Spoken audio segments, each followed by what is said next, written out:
Okay, call to order the goals work session for City of Sanford, March 28, 2026. What you have in front of you is pretty close to what I'd already sent out. A few modifications and clarifications, but my proposal of the order and number and the things that we talk about, clearly we can add things as we go. These are the things that either came from last year or that have been mentioned to be talked about. So if y'all are okay with going through it as is, great. If not, you got anything they want to change up about it? Okay. Then and behind it in the same order as the agenda is sort of some backup information. The first item, improving, upgrading infrastructure. This starts from last year. And one of the items we had was the sewer master plan, which is also in one of the city manager goals. The spreadsheet is something that was provided by email a couple of weeks ago, just to show here all the things that are being done in terms of the sewer master plan. My thought is we just need this package nicely to be shared to the commission and the public. The plan, and here are all the things in it. And I'm not sure there's a lot we need to talk about that other than say we would like to get that done. Yeah. Very clearly indicate what we're doing, where we are, and keep it up to date.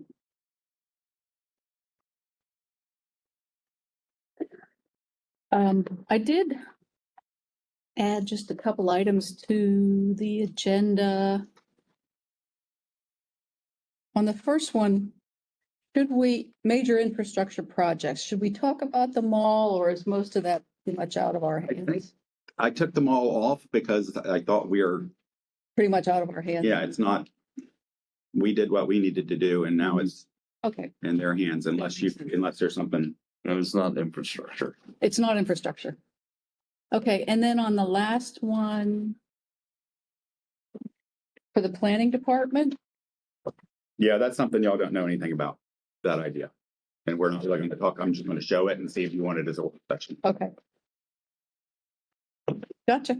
Okay. All right, so then the next thing, just to review from last year, as I was going through last year's, one of the things we asked about was outsourcing. And so here is a report on outsourcing based on our request from last year. I don't know if the rest of the commission has seen this before. I think you just sent it to us the night before last, right? Okay, yeah, most of the stuff I've sent to you. But I didn't know if you had seen it before then. No, I had not seen it before then. Okay. I looked over it and I think some of it is a little bit of a fluff. I still think outsourcing some of these things is going to be imperative coming soon. Such as? What do you mean, such as? Well, you said outsourcing some of these things. I took that to mean you had identified some. Well, I previously tried to get the city to use a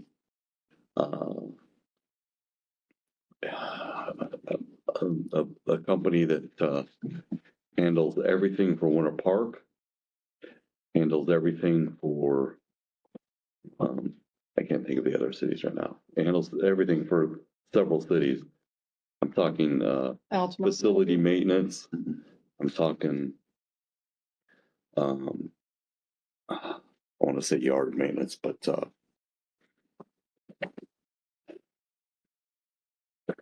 I'm not here yet.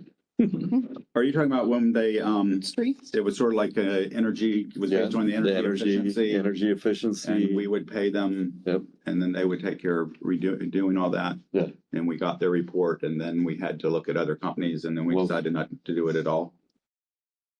Yeah, it went through the good old financing thing over there, and they brought in another company, I think Honeywell, and they decided it was too much money to spend, to try to save money and make us energy efficient. I'm still not happy with that decision. I still don't understand why we're not trying to be more energy efficient.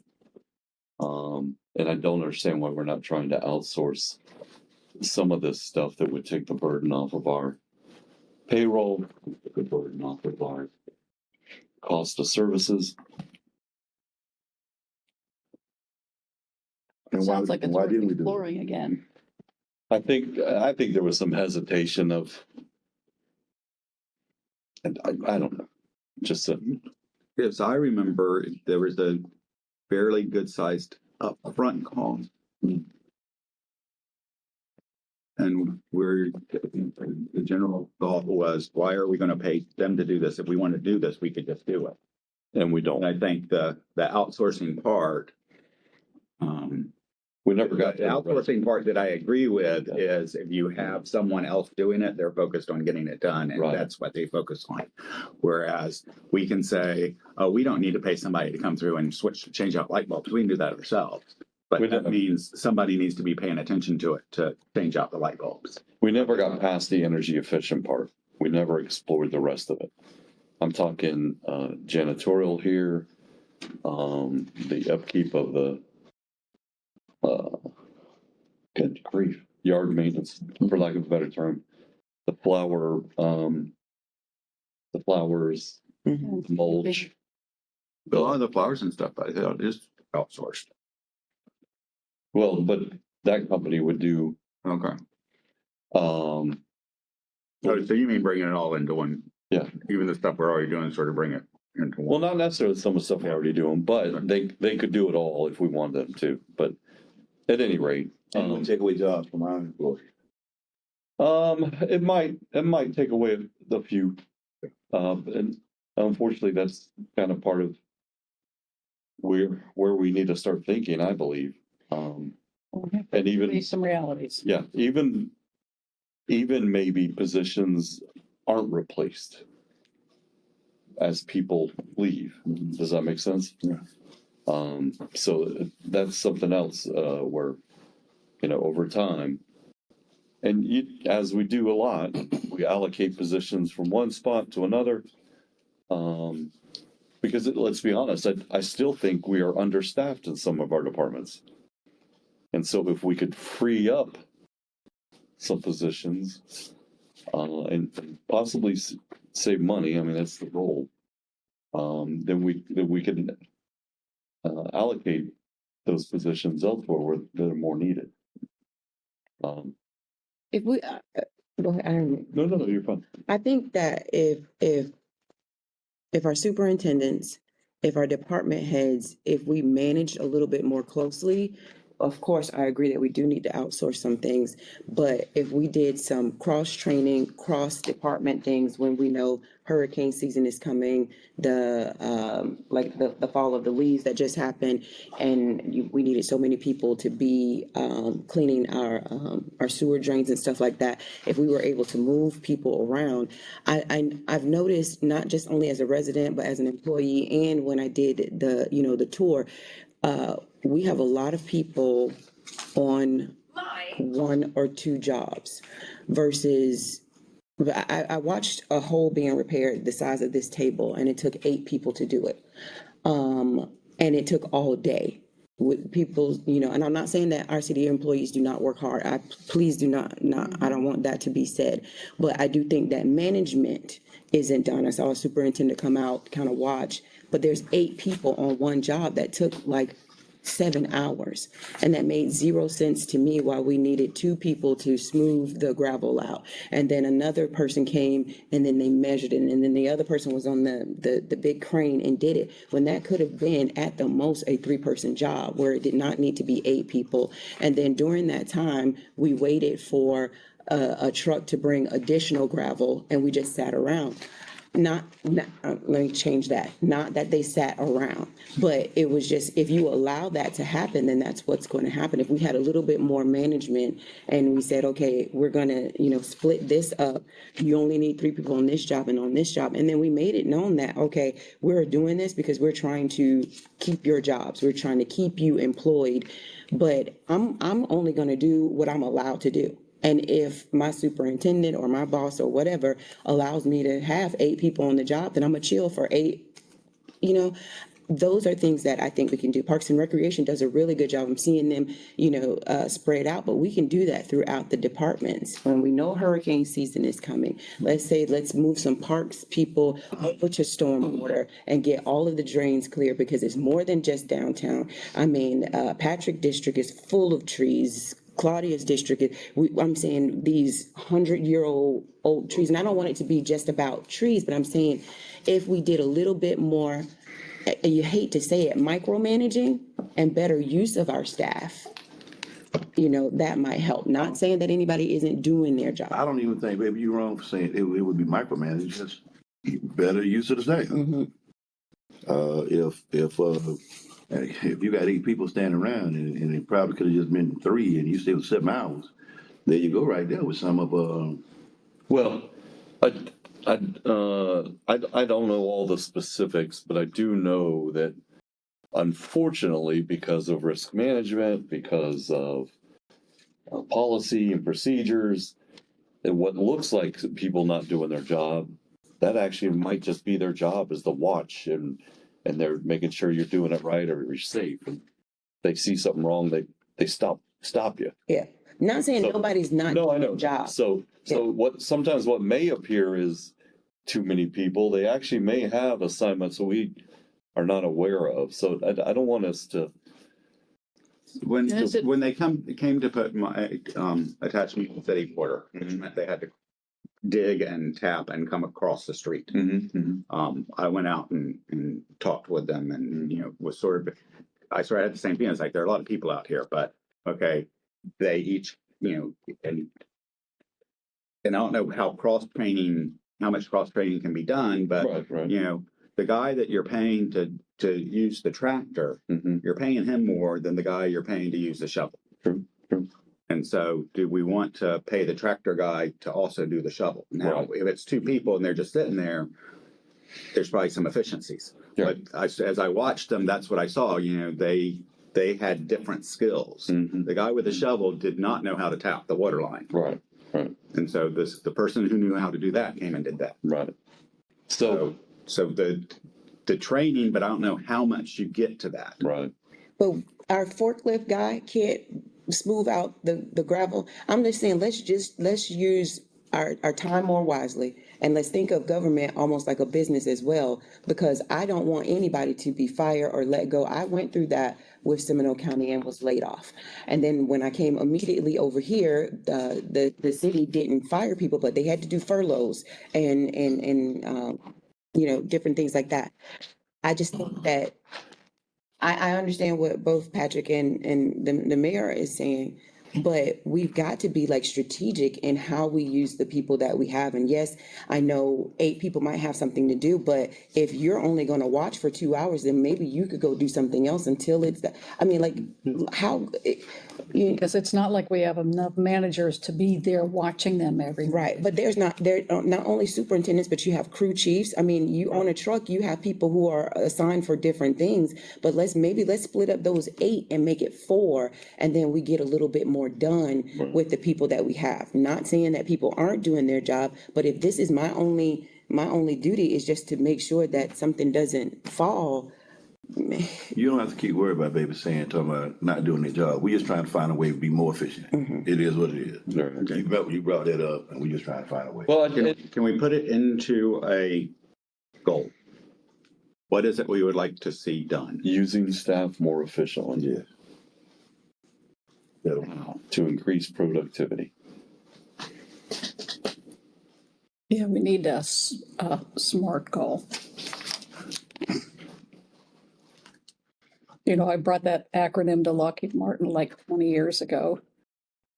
Now it's everywhere. I mean, if they took one specific issue and they said, okay, Commissioner Britton was talking about this matter.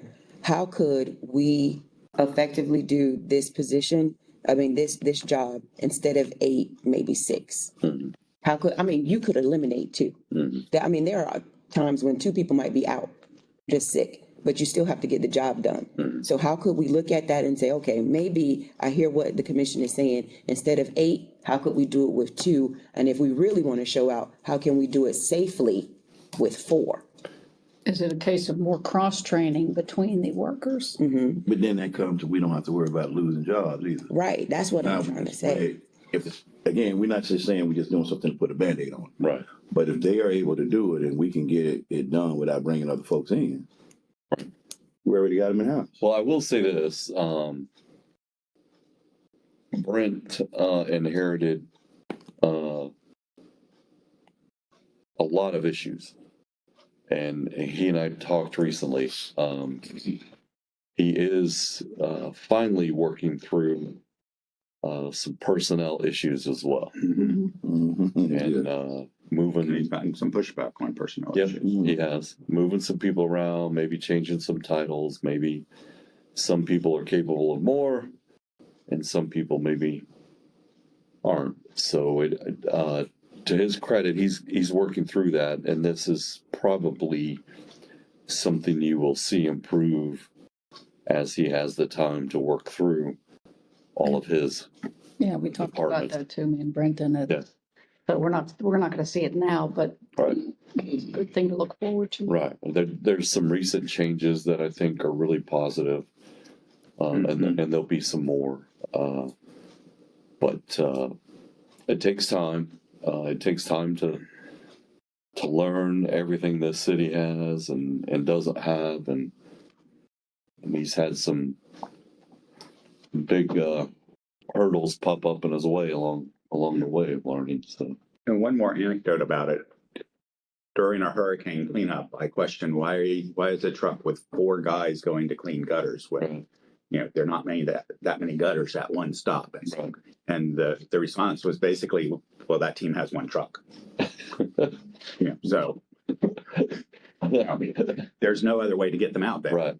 So, But they recently came through my neighborhood, and I don't know how many people there were, but they literally hopped out of that truck, and it was near an intersection, and they all went in 4 different directions Yeah. and were cleaning 4 different inlets at the same time. So It's not that our staff isn't doing the job. I think that we could just manage it better. And I also think that sometimes we need to treat every day like a natural disaster. Sometimes we only move fast when, okay, we got to oh my do gosh, this. here comes the storm. Right. Yeah. Our constituents are angry. I mean, I saw stuff moving during the Trayvon Martin time like I had never seen before. All of a sudden we had big screens and people were moving fast. I think that sometimes we need to treat every day like a natural disaster. Like, Put that in the let's get goals. this stuff done. Treat every day like a natural disaster. I'm not sure how I like that. staff will survive that.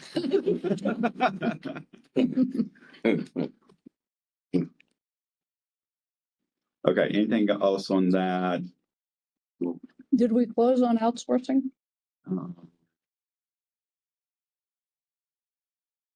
Because you mentioned, Yeah, well, I think, that's the other one we need to, what is it we want We were done? It talking sounds like about- we want to come back and reevaluate what 'Cause you should be mentioned- outsourced, but what we should tell them, what do we think can be outsourced? yeah, when you talked about the upfront costs being high, we're outsourcing now. So there had to be high upfront costs when we. Well, I'll tell you, we went to the Lou Gardens fall plant sale the other day. And ABM that's who they use. And I think that's City of Orlando, right? Or is that Winter Park? the Gardens is Orlando, I believe. There were ABM employees everywhere. That's the company that we Mhm. brought in. They're local and they handle everything. They had that's who takes care of those gardens there. But One thing to consider for outsourcing though, and I learned this when we went, we privatized garbage service. The cost savings is benefits that the employees don't get. Because we were paying our guys benefits. Mhm. The company that was taking over wasn't going to pay them benefits. Mhm. And that was basically the cost difference. Mhm. That, and we let all of our trucks run into the ground and we we're going to have a huge capital. well, equipment But savings is definitely. But I think, in terms of, I don't look at outsourcing as a way to save because of bodies, because of that, because what you're saving, I mean, then you're just tossing it off on, somebody else is going to have to cover benefits somehow. And usually comes back to the public. Yeah. but if you can get an increase in efficiency. Well, So I know like, yeah, but don't be lost in the fact that, I think, what is it, 28% we pay towards retirement for every employee? yeah, yeah, But that's a huge chunk of savings right there. yeah. So, Um, but those people are not going to have that retirement plan. And so when they, are at retirement age, who's supporting them? Anyway, And is it a case of you get what you pay for, which means maybe if we're trying to find efficiencies, it's not efficient. so what, well, but my point was, that's ABM taking care of Blue Gardens. It's pretty damn efficient. Yeah. It looks better than anything we have. Well, they have a lot more money than we do. I don't know. okay, so what do we have specific things we want to evaluate for outsourcing, or do we want to just revisit the analysis that was done before? What is it that we want done? I'm not a fan of outsourcing, but I'm listening to my fellow commissioners that have more experience than that. My whole take on it, since you're just asking, is let's reevaluate for efficiency, but I don't know what the true benefits of outsourcing is. Well, so Cost period. I don't think there's any other reason to outsource. right. Cost. So Better service. Yes, really? Okay. but the private sector traditionally does everything better than the government. Not when they're working for the government. Yeah. No. I mean, look at some of the outsourcing we have for mowing. And Yeah, but see, I don't consider that outsourcing. Those are contracts. We're paying, we're doing contracts. We don't follow up on them. Again, it's follow up, it's micromanaged. Mm-hmm. We don't call those people out until I raise hell or you raise hell, and then the person we're raising hell at raises hell at them. So I don't really consider that outsourcing. If you bring in a company that handles stuff for you, and you're seeing trash not being cleaned up, or vacuuming not being done, or cars not being taken care of, whatever the matter is, you address that. And there's a contract, and you can eliminate the contract.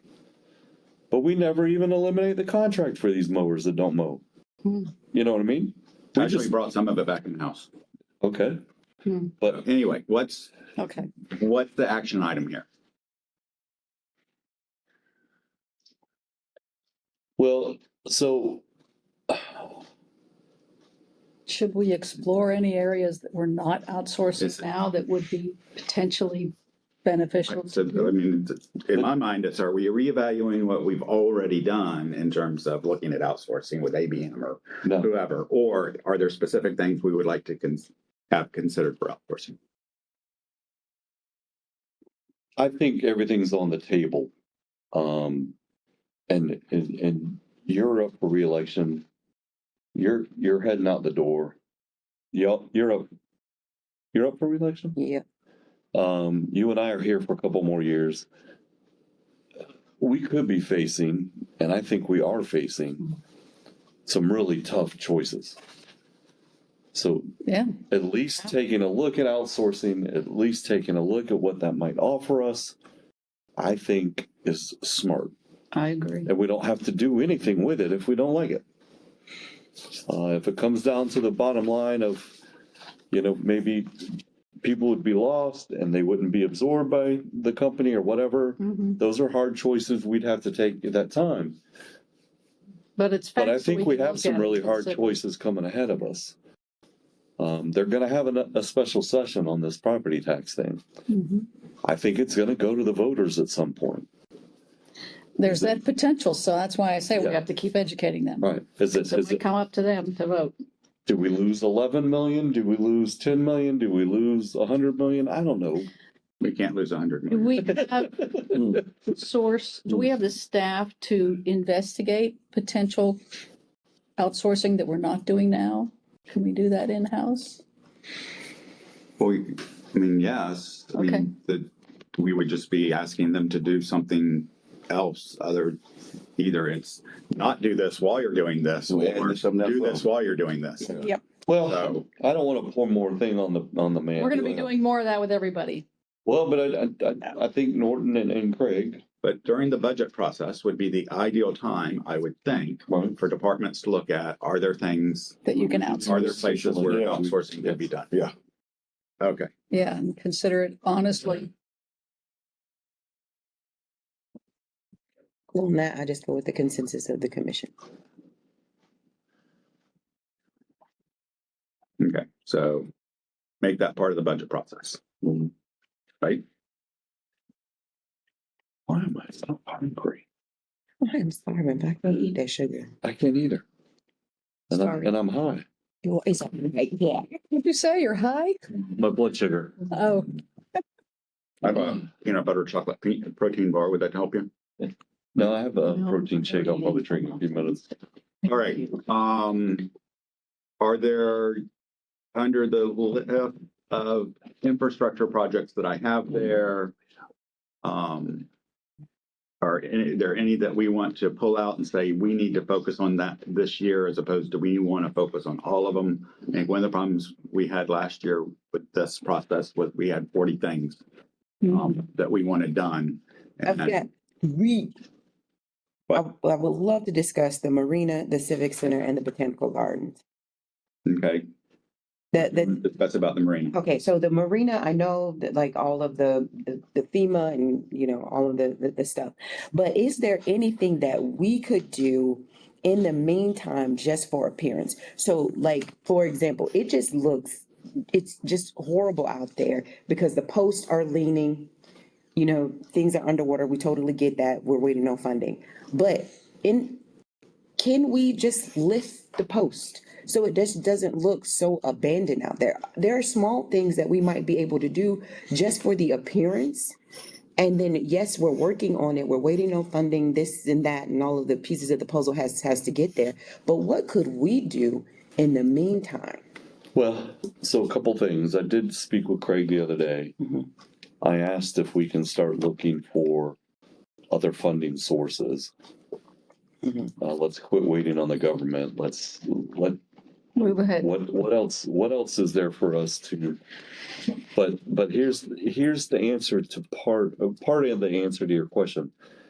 There's some serious dredging that has to be done. Mhm. There's a ton of, I guess it's sand, silt Silt that washed in. that washed in from the hurricane that we gotta get removed. That's the That's $6 major. million that FEMA has paid. That's Right. major work. It's outsourced. Our employees can do that. And then those pylons. Mhm. Gosh, I can't talk today. Pilings can be uplifted, taken out, removed, replaced. So that I don't know if that answers your question or Yeah. helps you, but I'm not Well, sure, I'm not- and I'm not sure if you can pull them out without the permitting. right. No, not pull them out. Okay, let's just say I had a photo shoot and I just need to just make it look a little cleaner. Yeah. It doesn't mean that I'm gonna clean the entire house, but I'm gonna put some socks behind the pillow. Because this is our beautiful selling point. Right. There's no way to stand some things up, Right. to make things look cleaner. Instead of, you know, I know we can't pull things out and there's stuff that, again, that cost a lot. But what could we do on the surface? Keep it surface so that it appears to be more presentable. I Is don't- there a way to look at it like that? Well, I don't. I think they can look at that. I mean, I don't think we have the answers. We don't have the staff for that either. We don't have staff that does water work. We don't have staff that gets in. We don't even have the equipment that gets staff safely in and out of those areas out there. Yeah. Well, I do remember there was a time when we were doing the Riverwalk, the ribbon cutting, and there was so much pollution, so much stuff in where our little bridge was or whatever, and we had staff to get in boats and do that. Not saying that we need to have staff and do that, but because it was a special occasion, Seminole County was coming out there, St. Johns River Water Management and our other public service providers, we were like, okay, we got to get all of this crap out. You know, let's clean this out. And we were able to do that. So I'm asking if we can do small things like that to make it appear better without it costing, without us going through HR with all of that. Of course, that is gonna happen, but what little bit could we do? So we can check with Craig and Chris, Mhm. and see what, if anything, can we do to dress it up? Is there an outsourcing that we could use temporary just for, just the, summertime is coming, everybody's walking that river front. We've got lots of events that are happening. We've got this new amphitheater that's there. How could we just put some lipstick on it? Well, it's not there yet. Well, Okay. All right, otherwise, and, I'm working, I've had initial contact with Senator Moody's staff, and we're, have gone back and forth with some information to provide them, which that'll go out Monday. FEMA. Ask her to, their decision is now due in June. We're gonna ask her to push them. And if not FEMA money, what can she find us? So we are taking that step. Are we Okay. comfortable with what kind of information we're putting out to the public and when? Do we have kind of a, We talked about that, and I think we were gonna update what's on our website and make sure there's a link from our website to the Marina that's website. fixed? It is? Okay. Yeah. I'm thinking of more. But the last update on our website was, I think, from last October. Mhm. Yeah, the links are there now, Okay. but more active communication through social media, maybe on a scheduled basis that says if it's been 3 months and nothing's changed. I would still want to say nothing's changed. We're still in this process with the marina, waiting for funding. Well, I think, we lose the battle of PR no matter what we do, Yep. as the mayor has pointed out a couple times. But we can't stop trying. I think we need a list of all the different entities that we have to go through to get that project done.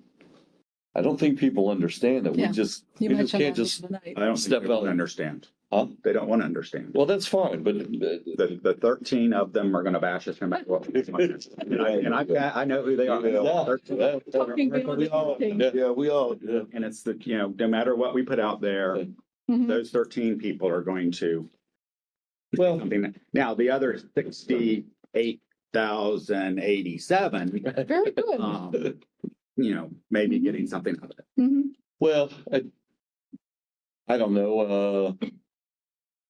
I feel like if you don't keep trying, what are you doing?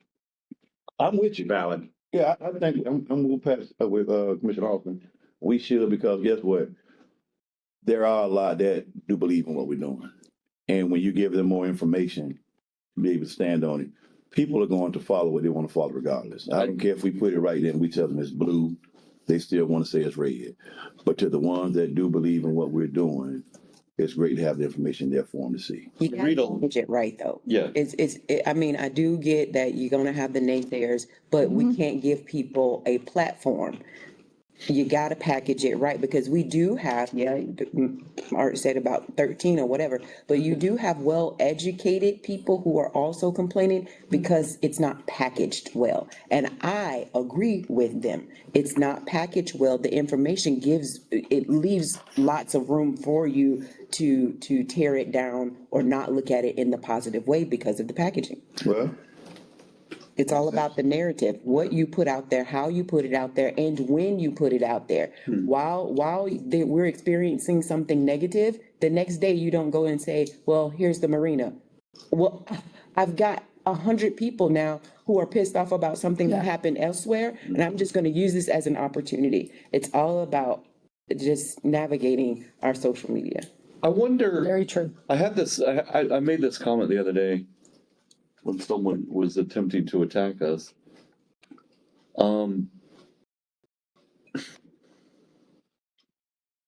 I wonder how we paint the picture that we have multiple people working on multiple issues.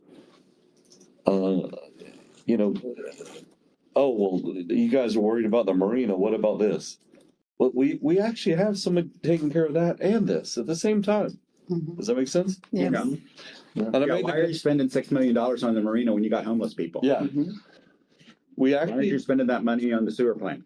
but then, But why are you spending money on the homeless people when we got this marina you need to fix? Exactly. but we also, I'm not sure we have educated the public well enough on what we actually are supposed to be doing here.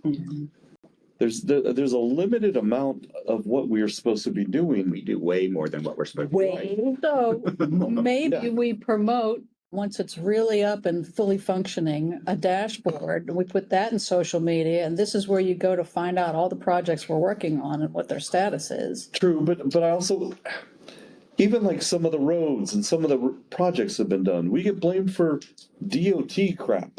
You know, we get blamed for what the county's done on celery. We get blamed for the price of eggs. So it, Maybe occasionally putting out the map of streets and who maintains each But street. here's the thing, y'all, and I respect everybody, but this table, we already do a lot. There are some things that other people who are getting paid to do this should be doing. You shouldn't be trying to figure out communications. You do know what your constituents want to hear, and then you have to come back and clean it up. But let's just be honest. I need some people, and I'm not picking on anybody, but I need No, no, individuals who do this 24/7 Yeah. to actually do that. So I'm not trying to figure out how I can better communicate with my constituents when I'm already putting out 30 fires over here. well, no, but that's what I'm talking about. When I'm talking about this, I'm talking about people in this building need to do a better job. Did we replace Nico yet? I don't think we had. Yeah, Steve. Monday. How about that? I can't do that part. I can't either. And I believe she came from iHeartRadio. Oh, cool. Okay. All right. Is that a good thing? I don't know. We'll find out. We might have fellow friends.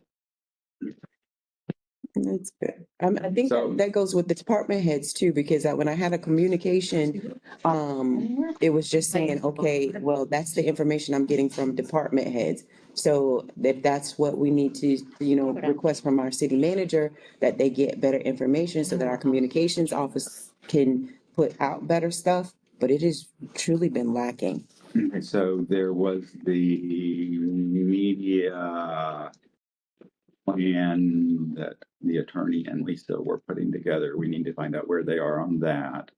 We need to figure out what our social media strategy is.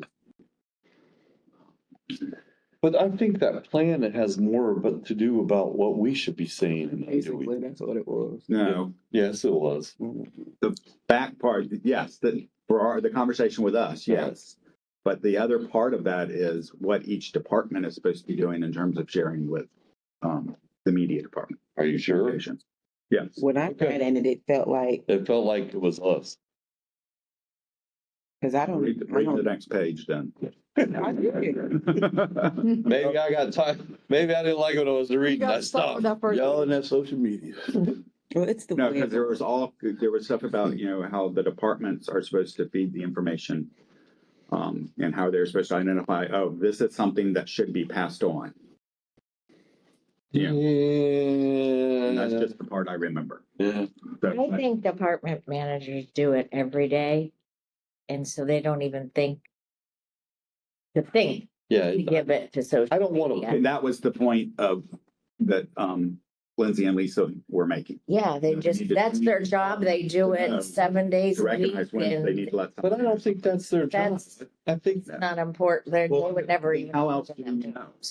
you A pipe break. you get out of this building and you talk to your department heads. You ask what's going on. Okay, but a pipe breaks and they're focused on fixing the pipe. They're not focused Yeah, on, and it's, oh, we should contact communications and give them information that Well, they can share. I'm sure they contact this guy. Yeah. This guy could feed it to communications.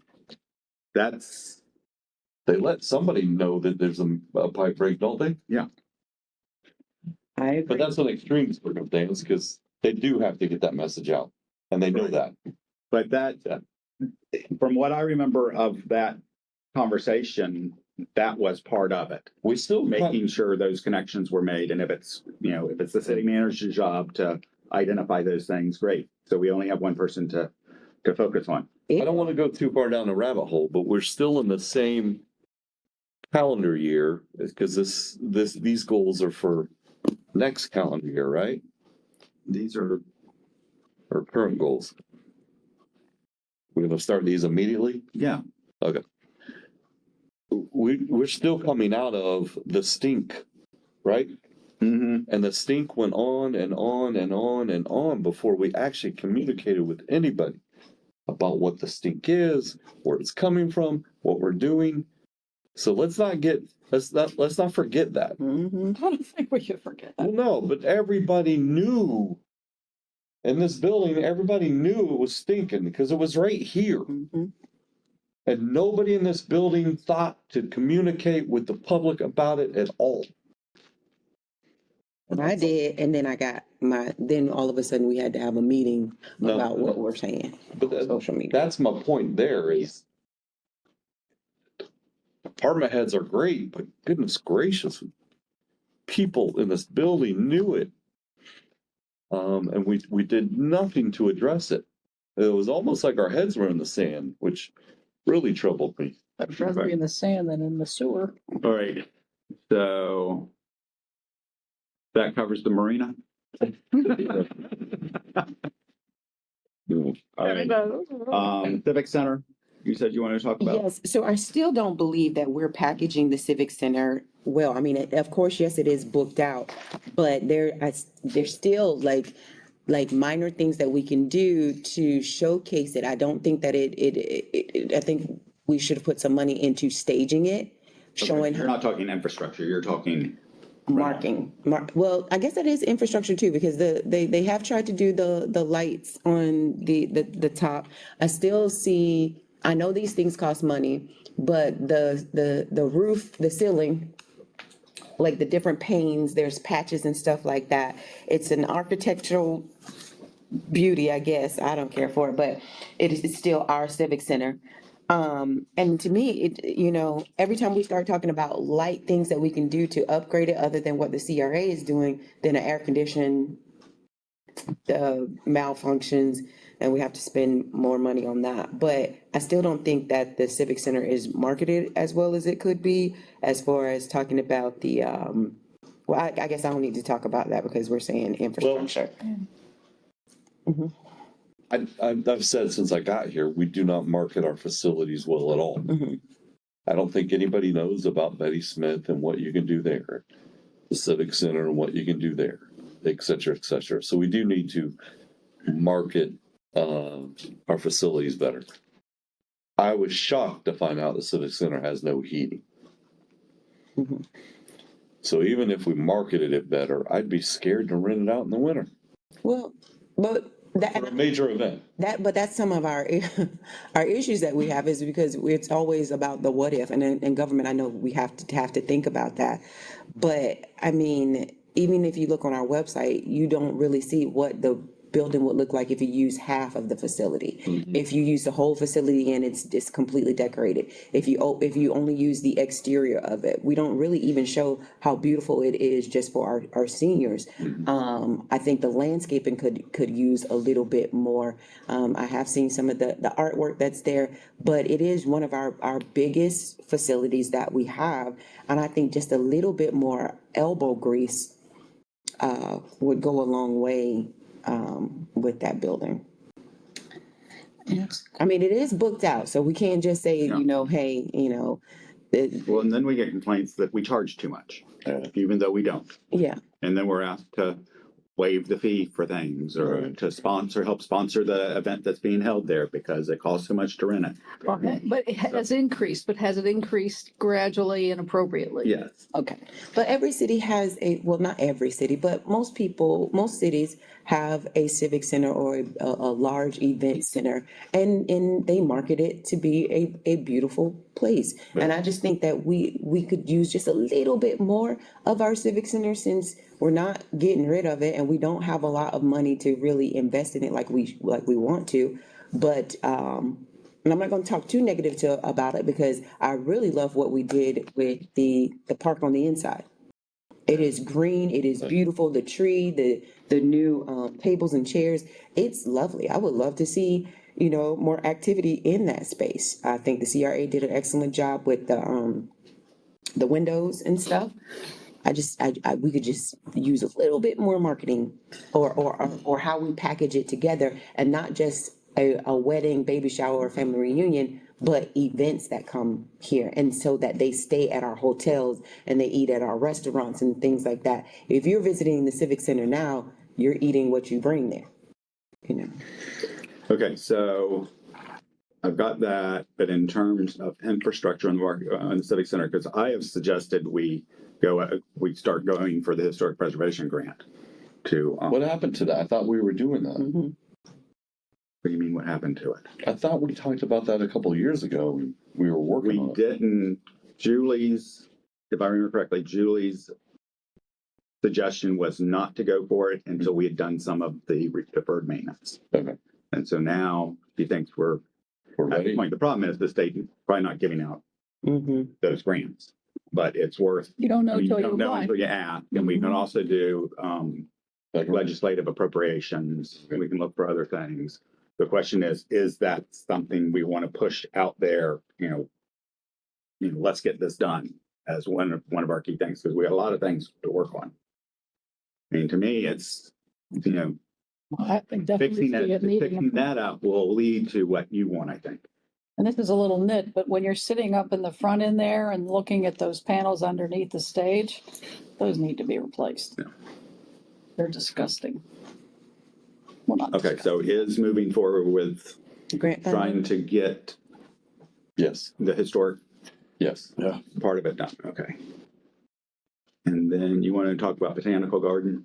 Yes, that is my baby. I love the idea of having the botanical gardens at the museum, increasing traffic to the museum. What I love about the botanical gardens is it can grow with us. Patrick just talked about Lou Gardens. You watch these things grow, native plants. You've got the Master Gardener program. You've got organizations, nonprofit and for-profit, who want to be a part of it. I'm meeting on April 1st with city staff about putting the sidewalks through the trees that will connect from our amphitheater to the proposed Lake Corolla upgrades. Is that with the leftover CRA money? Yes. Yeah, I talked to Charles about that. I So think they're gonna have some money to jumpstart it. yeah, once that comes in, then the nonprofit organizations and even myself, as a commissioner, I haven't had any ask of businesses, of public-private partnerships, any of that, because I've been focused more on District 1. And even when I ran my election, I did not go to corporate, places and ask for funding. This year, I'm going to do a lot more asks, and that ask would be for the botanical gardens.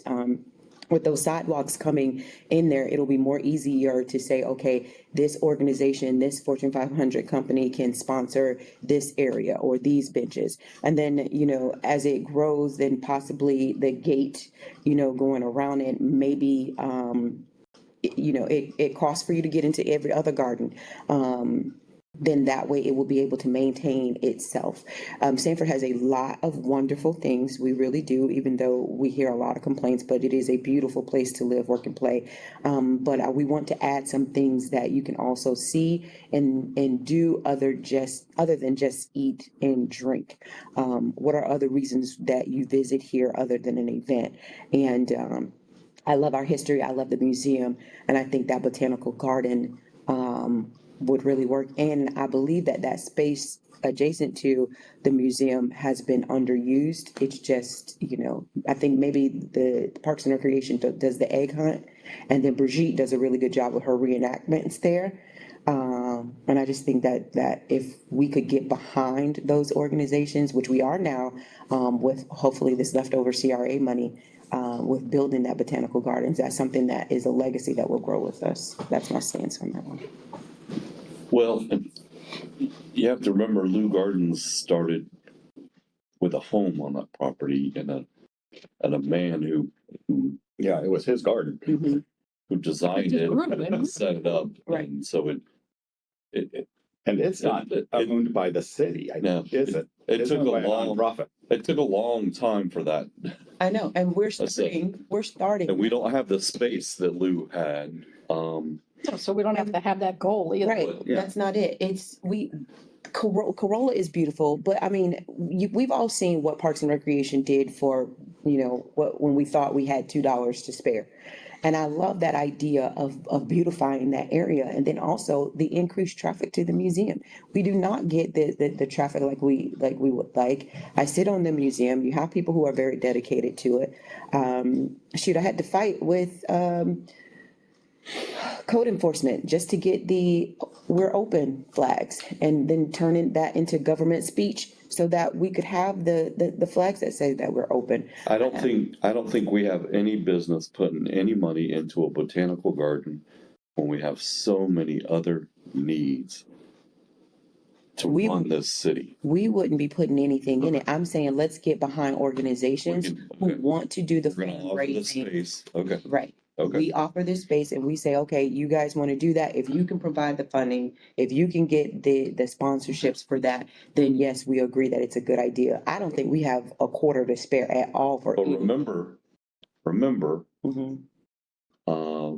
once it's done, it does become our problem. It Or- does become a cost factor to us. That's why we would have to, you does would let it become- grow and then you could charge for that. So, and then you also have to think of like the Master Gardener programs and stuff like that. Now, this doesn't mean that it's guaranteed, but we don't want to say no to these because the possibility of it may not work.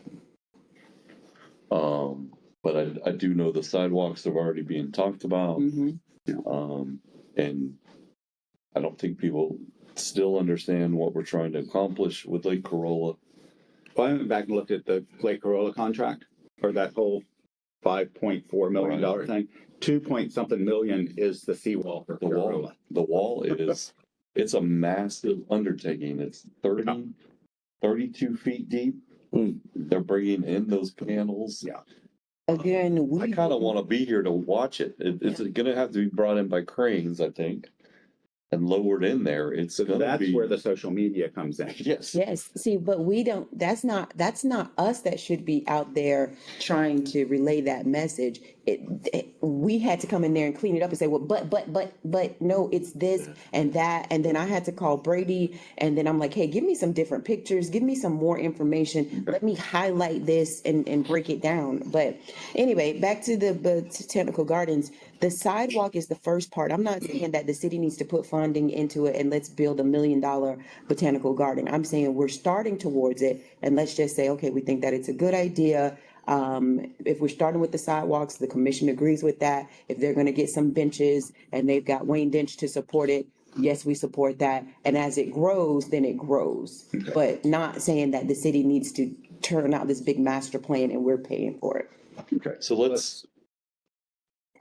And if that's Go ahead. if that's something that we agree on, let's make sure it's communicated that we do not put a lot of money into landscaping once that project is done, if it's going to be later taken out for something different. Mhm. Let's make sure we're all. There's a lot of landscaping, but I think the landscaping is not around where the botanical garden would go. Okay. That is something to check to make sure. Let's just make sure that There's we're a all lot on of- the same page. There's a lot and of not, money in plants in that thing. not putting down brand new grass and then ripping it back up. Yeah, well, the Guild is working alongside with Jerry and Parks and Recreation. They're actually paying money for engineering plans and everything, so it works along. They've been sitting down, having meetings with Robert Bill. Okay. So they are trying to strategically do it the right way. No, It's a very good point, Mr. Bonaparte, to make sure yeah,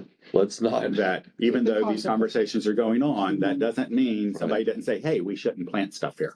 Yeah, and so even if it sits barren for a minute, at least there's a plan for that space But I that think we're that- not duplicating efforts. or that it's our landscaping plan matches the botanical garden. Right, right. That what we do actually goes towards it. So good point. Let's run through these other ones. Hopefully sort of quickly. Ball fields, we're waiting on. Brady said we have contacts that we're gonna see. I talked to him earlier this week Okay. with somebody. They can talk to someone up there. I mean, Okay. we So gotta as soon know as we- that. soon as we get it, we're ready to go full Yeah, I board. mean, House Authority and us are all on board. Opportunity site we talked about at the last work session. And so they're going to package that back and bring it to us again. I'm not sure if I threw parking shuttle on here or somebody else had talked about a parking shuttle. I was gonna ask you about that. You know, like the autonomous vehicle kind of thing, just looping around downtown. Is that something we would want to? Our own crane Right, ride, like crane rides, Yeah. So another it's city really has it now autonomous. too, I think, right? Altamont. No, another city. Lake Nona has actually Well, like autonomous ones. Our trolley isn't enough? But the trolley goes, Charlie has an assignment already. It Okay. goes to Sunrail, it goes to Amtrak. Mhm. I'm talking, you know, if you We're talking additional. went down Palmetto to Seminole and up Park and just, And an actual Where- autonomous vehicle where you're not paying a driver. yeah. Yeah. Ooh, okay. Well, what about, But they have somebody on there to push the stop button just in case. I find that entertaining. using Mm. our locals who are already doing it? Because I know the not the one that Dan does, but the one that There's two of them the now. pedal, whatever. Yeah. When there's heavy nights downtown, I do see the vehicle go through and will take you from wherever you need to go to back to your parking spot. Is there a way that we partner with them, not paying anybody, but since you have those who have those golf carts, we are a golf cart district in downtown, if we work with some of them without spending more money on a parking shuttle, but saying, okay, well, this might not be a city initiative, but we do support those who are doing these small shuttles. What do you think? What would the partnership consist of? With a, Just like the Botanical Gardens, the city supports it, not funding or anything like that, but to say we do have these, just like we support our certain amenities, that it's your liability, and we say that, but it also brings attention that we do have golf cart shuttle services. When Rob Paul was restarting Ride Lime or whatever it's called, he reached out and I reached out to staff and tried to see if we could do some kind of partnership, but for some reason it didn't seem feasible at the time. I still think it's worth exploring, whether it's the city gives a little bit of money every year for golf carts or something. I don't know. Well, and part of it is it would have to be consistent. Right, right. So it has to be, if we're going to No, advertise something, we need to be able to advertise it every Friday and every Saturday. absolutely. Or something like that, Yeah. and not depend on whether they Otherwise, do it. we're that. giving those 13 people something more to complain about. Right, and it's available. Well, we on ought to these- just build a parking garage anyway, because those people would then complain that they had to walk so far. And they'd really complain that they had to pay for parking. They in the do. street. They'd complain for the $10 an hour. too. Where's the camera? I'm not calling any of the 13 people. We didn't mention any names. They know who they are. Hey, for years and years and years, we had a Dirty Dozen, and we knew who the Dirty Dozen was. I have no But recollection. that wasn't social media. That was before social media. And it was I can hear spurned by your newspaper friend. Velma Williams now up there saying, some people are just mean spirited. They're mean spirited. Okay, the last one is the art center. That made the list. Yeah, Yeah, so is this the art center as in the Monroe Hall building? or a building. Or a building, yeah. what other Yeah. building we got? Well, We've got Betty Smith, We but got they Betty. think that's too small. They want something downtown. I know Parks and Rec also wants that space, so they have it available for rental so and use. But, I really have a catch in my crawl over the rental space. Mhm. We don't make money on that. That's not a money driver. I don't think we need to invest or You worry businessman. about, I'm sorry? Business, Morale? No, just Rental. in general, Okay. meeting space or rental space. Mhm. It's not, that's not our. But it is what you call it. And it is an amenity. So even though it's not bringing us as much money, it is something that attracts people to come. You're going to have an event, even when COVID was shut down, people were still finding creative ways to have events, whether it was drive-through, birthdays out in the garage. Those event spaces are an amenity. That's something else that we provide as the city of Sanford. So I know, but a public art, an art center would do the same and more. mhm. So Could it be my dual question use? is not, is that the building? My question is this a goal we want for this year and how hard are we pushing it? I think that the public arts folks have been wanting this for a long time and have been pretty patient about not really getting anything. We've given them more than Yeah, we've given yeah. any other board. I In mean, their terms of budget has been, In terms of an art center. And actually, and they haven't been established that long for them to be that patient. And I applaud Okay. all of them very well.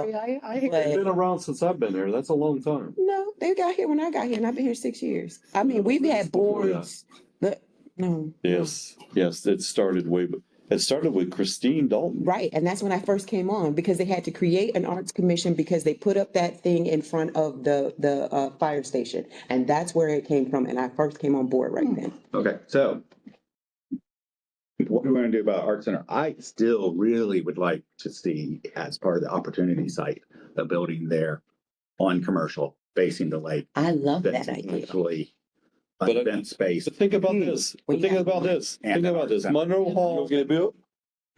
No, think about this. Monroe Hall I'll Art Center, give them the land if they'll. Museum, Botanical Gardens.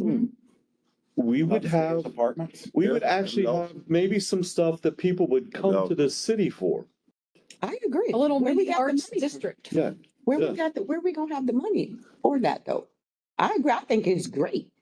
But where are we gonna get the Well, money? they are, I hope, taking information some of us have given them about how to apply for grants and going after whatever money they can get. Yeah. I hope you gave them information about something other than state grants. Uh, I'm not sure if y'all are aware of this. Every grant to the state for arts and culture from Seminole County was not recommended. every single one. Every single. They did not recommend anything from Seminole County. Hmm, Wow. yeah, it's not part I of think it. there was some payback there. So they need a really wealthy donor to come out of nowhere. There's some other places though. But anyway, that's an aside. That's just, you know. Well, can we Burn. require that they be responsible for a certain amount? Because if that is one of their goals and accomplishments, other than, they've done a great job of putting out art, but they haven't had to, I mean, that money has been given to them, you know, through the residents and businesses of the city of Sanford. What about, okay, if you want this, then what activities are you pushing that brings money into that? Well, just like you think the Botanical Gardens is gonna bring people to the museum and people are gonna pay. That's what they're gonna do with the center, is they're gonna have art classes that people pay for. Yeah, but the They're gonna botanical have art gardens, to come visit. the botanical gardens are having fundraisers that are going to that. They have the garden tour, and that money is going to the botanical gardens. They are having the Harvest Moon. That money is going into the engineering costs for that. Those organizations are paying for the botanical gardens. Well, And then they have a commissioner that's saying, okay, for the next 2 years, I'm going after the funding for it myself. But this is our Public Art Commission trying to do this for our city. We don't have a garden commission. We don't have a garden board. Okay. Are we committed to public art or we're not? We are, I'm just Really good saying, question. one of the incentives, or not incentives, one of the initiatives should be, okay, let's not, kind of like Main Street, now we're requiring Main Street to come up with some of their things, even though it's not a city thing, but still, they are. Main Street, from their get-go, was supposed to get their own funding, and they have yet to get their act together and get it done. They're getting They're there. getting They're closer getting there. now. Way closer than they've been. Can we have a garden commission? I'd love to join that. I know, right? Ray put something down. But And then we have another place to put more board members. I'm so excited. We rescued a rose bush from Lowe's. Mhm.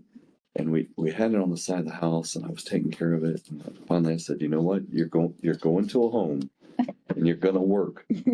And this morning that peach rose Oh over my the garden. goodness. It's so I beautiful. bet it is. I was like, Marty. Doing a rose garden. Okay. Leave it all. So for Art Center, we support it. We want Mhm. non-city funding.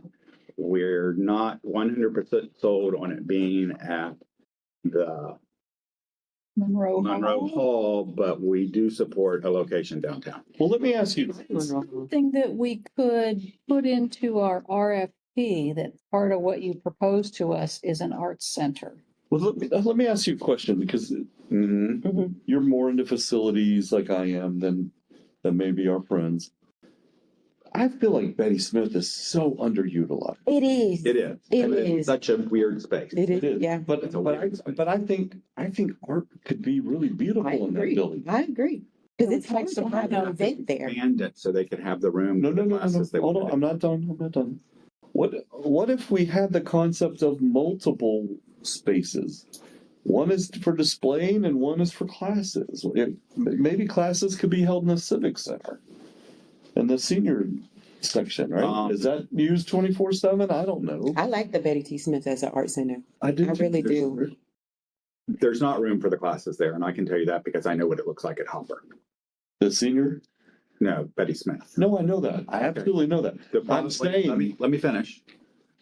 They need a dedicated space, so it can't be, they can use it one day and senior center can use it the other. Mhm. They did that for years. That's not perfect. They would take their stuff to the West Side Center, Oh, okay. unpack, Yeah, teach for an okay. hour, You're right. lock everything up. You're right. You're right. And You're right, so- you're right. They Not like need to people- leave stuff out. Okay, but So- still, Monroe could. So you don't even think Monroe could be a rental Monroe's a space? space to And- do that. It Yeah. does. Okay, but I guess I'm not explaining this well enough. Well, so No, no. why are we not considering Monroe strongly enough for the arts center? I think we are. I think it's our only option. And it needs $100,000 to fix it, no matter what we do with it. Yeah. No matter what we do with it. I don't object to it. If y'all haven't found the money for it, I mean, it's in District 1. Would it No, but make it- sense to? But what I'm asking, I guess I'm not explaining myself well enough. I want Betty Smith to be Something. something more than it is. I agree.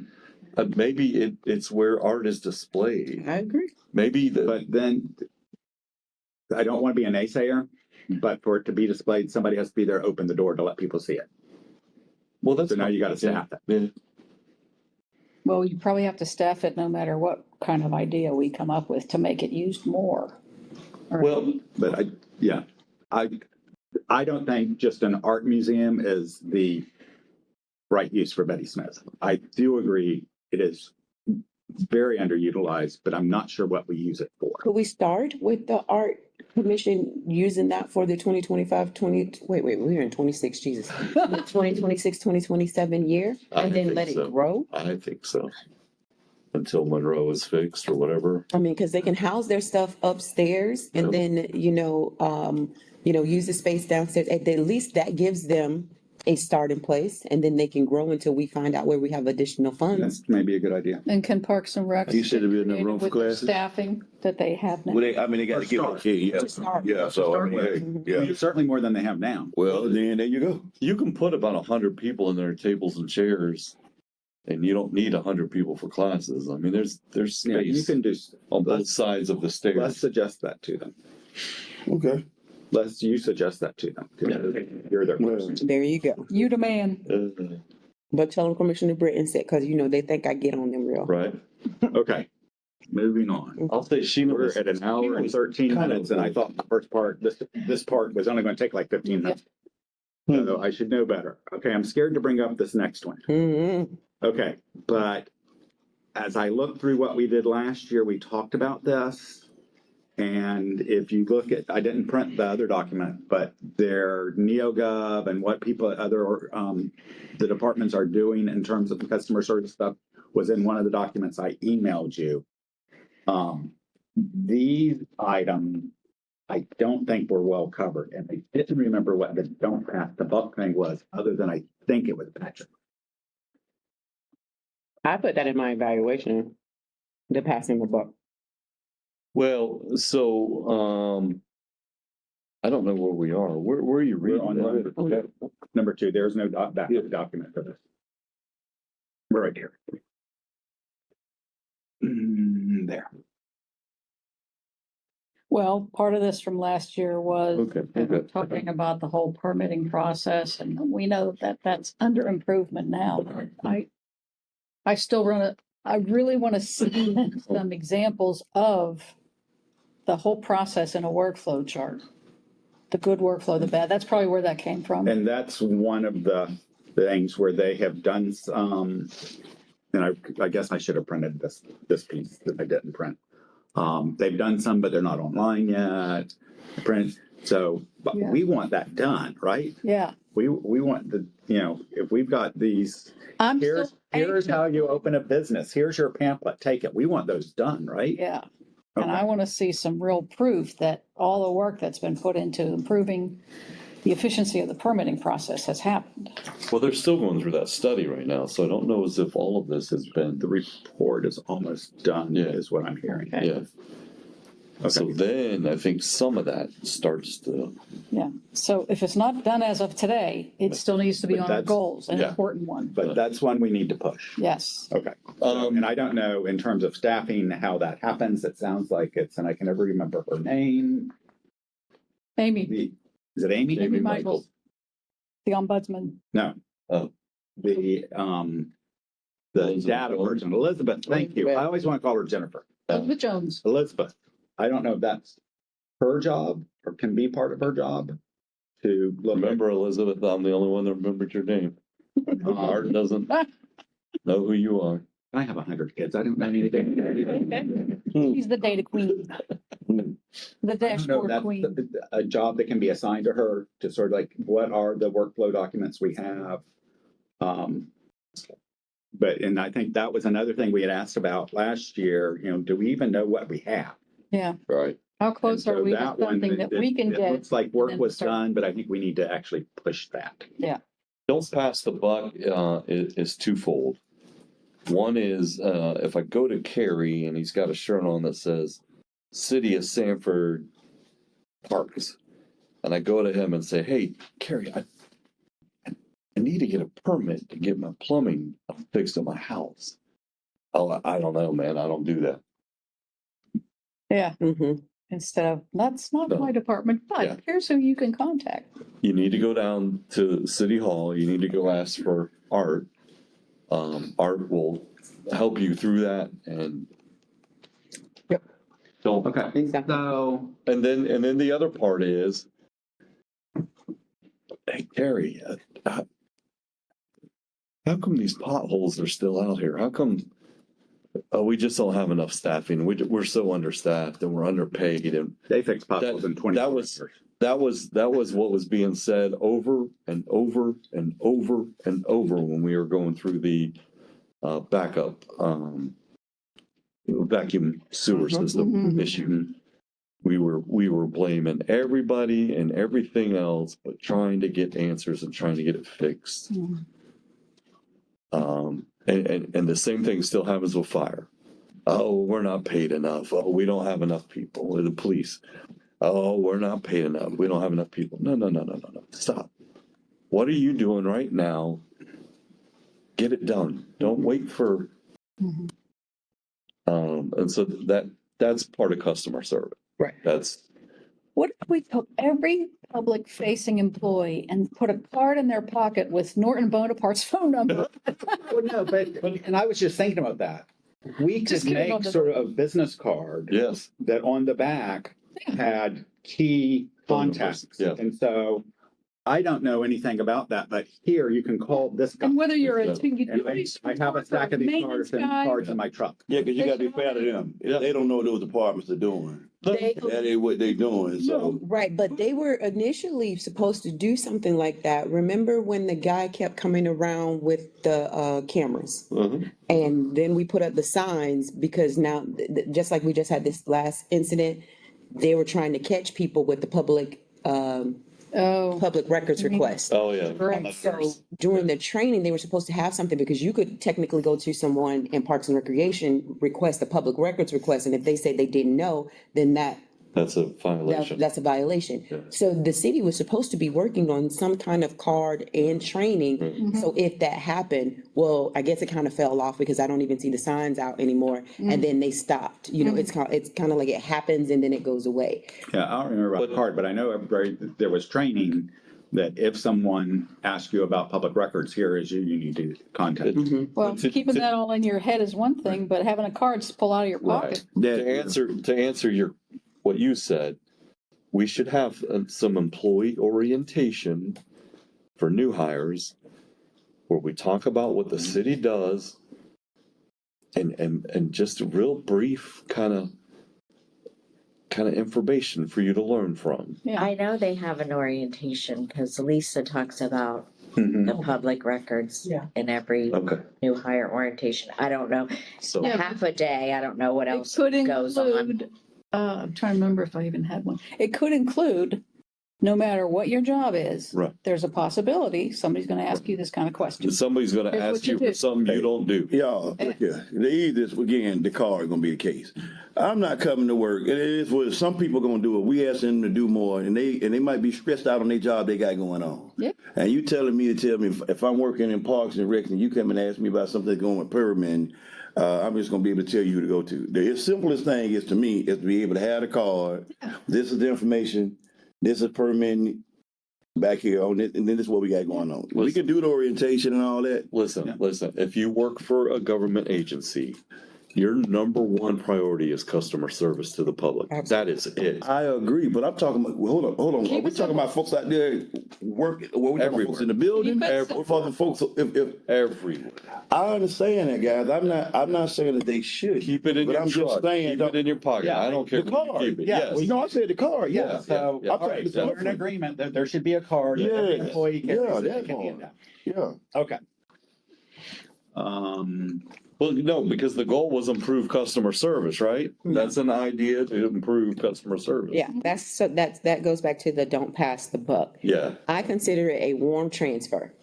That's basically, if I call somebody and the difference between, let me just transfer you Right. versus, hey, I've got such and such on the line, this is what they're looking for. Yep. It's a warm transfer, and I'm saying that throughout how we just do government, period. No, that's what I do at work. Yeah, a warm transfer. Yep. I get calls all the time that do not apply to my job. And those people expect me to get them where they need to go. Right. And sometimes they've already been transferred several times before they get to me. And I try to make sure, I try to make sure I'm the end of the road. Yeah. Okay, on to number 3. Here are things we talked about doing last year, and I'm not sure any of us, including me, did the things we said we would do in terms of homelessness. Well, what were you talking about, Mayor, when you said, with the homelessness piece? When you asked us, Someone approached me and said, basically, if I had somebody that would pay for it, where would you put it and what would it look like? And the what would you look like it part was, is it a single facility? Is it tiny homes? Is it a residential kind of development kind of thing? My response to them was, no matter what it is, it has to provide services. You can't just put them in a place. As long as it's not in District 2, and I'm just speaking up just for. I don't, I know I said that, but It could be a replacement Yes. of ROM. yeah, and this is what I've always told Chris at Ron. If it's going to be something that's going to help elevate and help those folks, I have no problem with something being put there. Here's the kicker. If we have somebody that is sincerely coming in to try to help because nobody else in the county is doing it, I understand that they come in and just drop them off. You guys have always heard me say that and talk against that. But in the same sense, if we got somebody that's gonna come in and help these folks, and they specifically want to help Sanford, then I'm not gonna fight it. I mean, I know I said what I said with you before, But the kick is these people want to come in and they want to help, not just Seminole County. They say, I want to make sure Sanford is taken care of. Now, if we can't get it there, if you guys fight against it in y'all district, I don't have a problem with it. But how are they helping? And this is your district, but we all manage all of Sanford. What is your return on investment when it comes to your community and the people that you represent? Because we know that a lot of the people who use those services are not our Sanford residents. So how does that help the property value, the reduce the rate in crime, allows site selectors to come and say, okay, we want to do an economic boost, and not just in historic Goldsboro Boulevard, but throughout the District 2 area. Well, first of all, they were bringing services, and I talked to Chris about this, they were bringing services where it's not just going to have them come in and they just stay. They're going to have things that's going to help them get on their feet and be moved. That's what we do already. That's what we're And we doing. do No, that but I'm not, but I'm That's right, not you're on the board now. I'm on the board. yeah, what I'm talking about also with housing. Yeah. What they're talking about, like you just said with the housing, they were coming with the housing piece. And so, say for instance, Yeah. stage one is to help them. Try to get clean and things of that nature. Stage two would be, okay, we have housing here. We're going to let you get in this housing.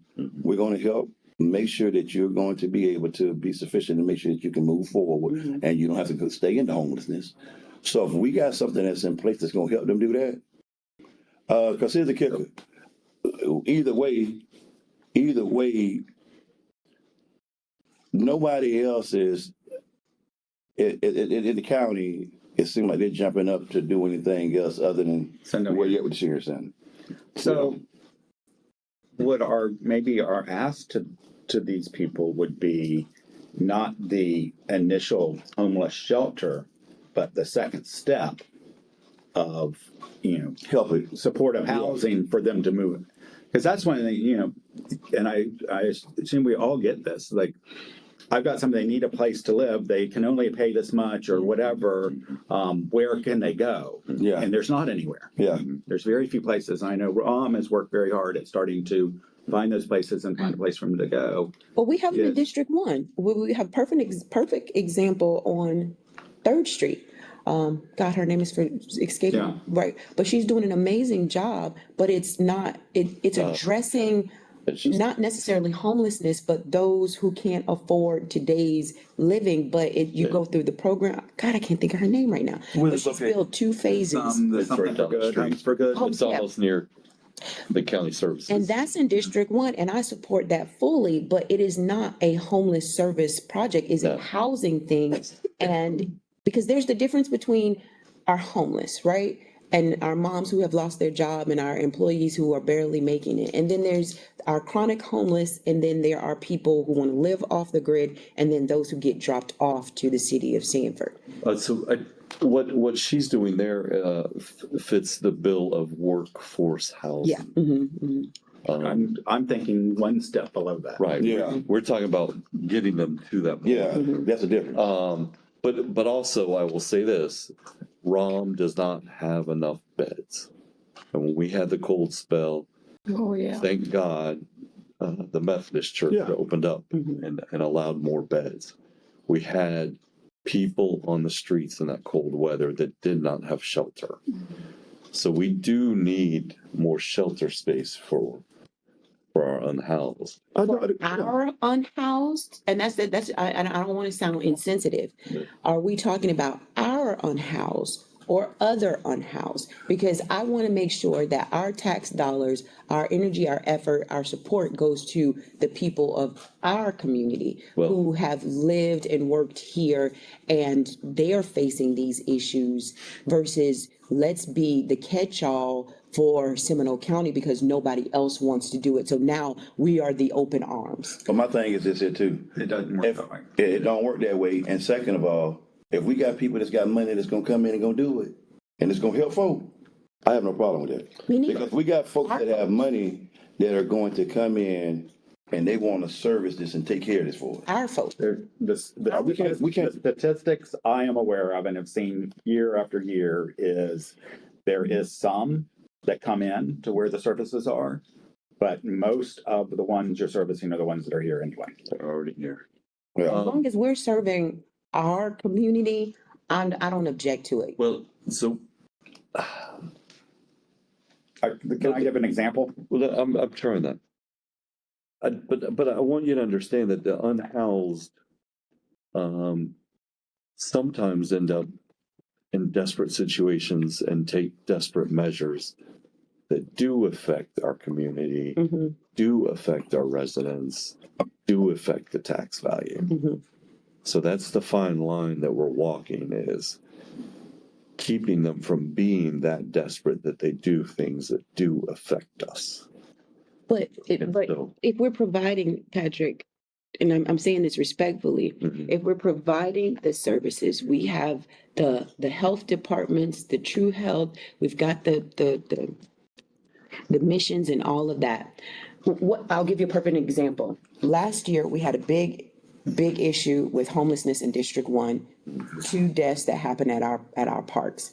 One of the issues was you all are providing the public services. Sometimes they're here, sometimes they're not. So those people who are given the identity cards and everything, and they think that they're supposed to come to a feeding, at this time they're not. So they're roaming our alleys, looking through our trash. And now you've got to call our community service, police officers and stuff.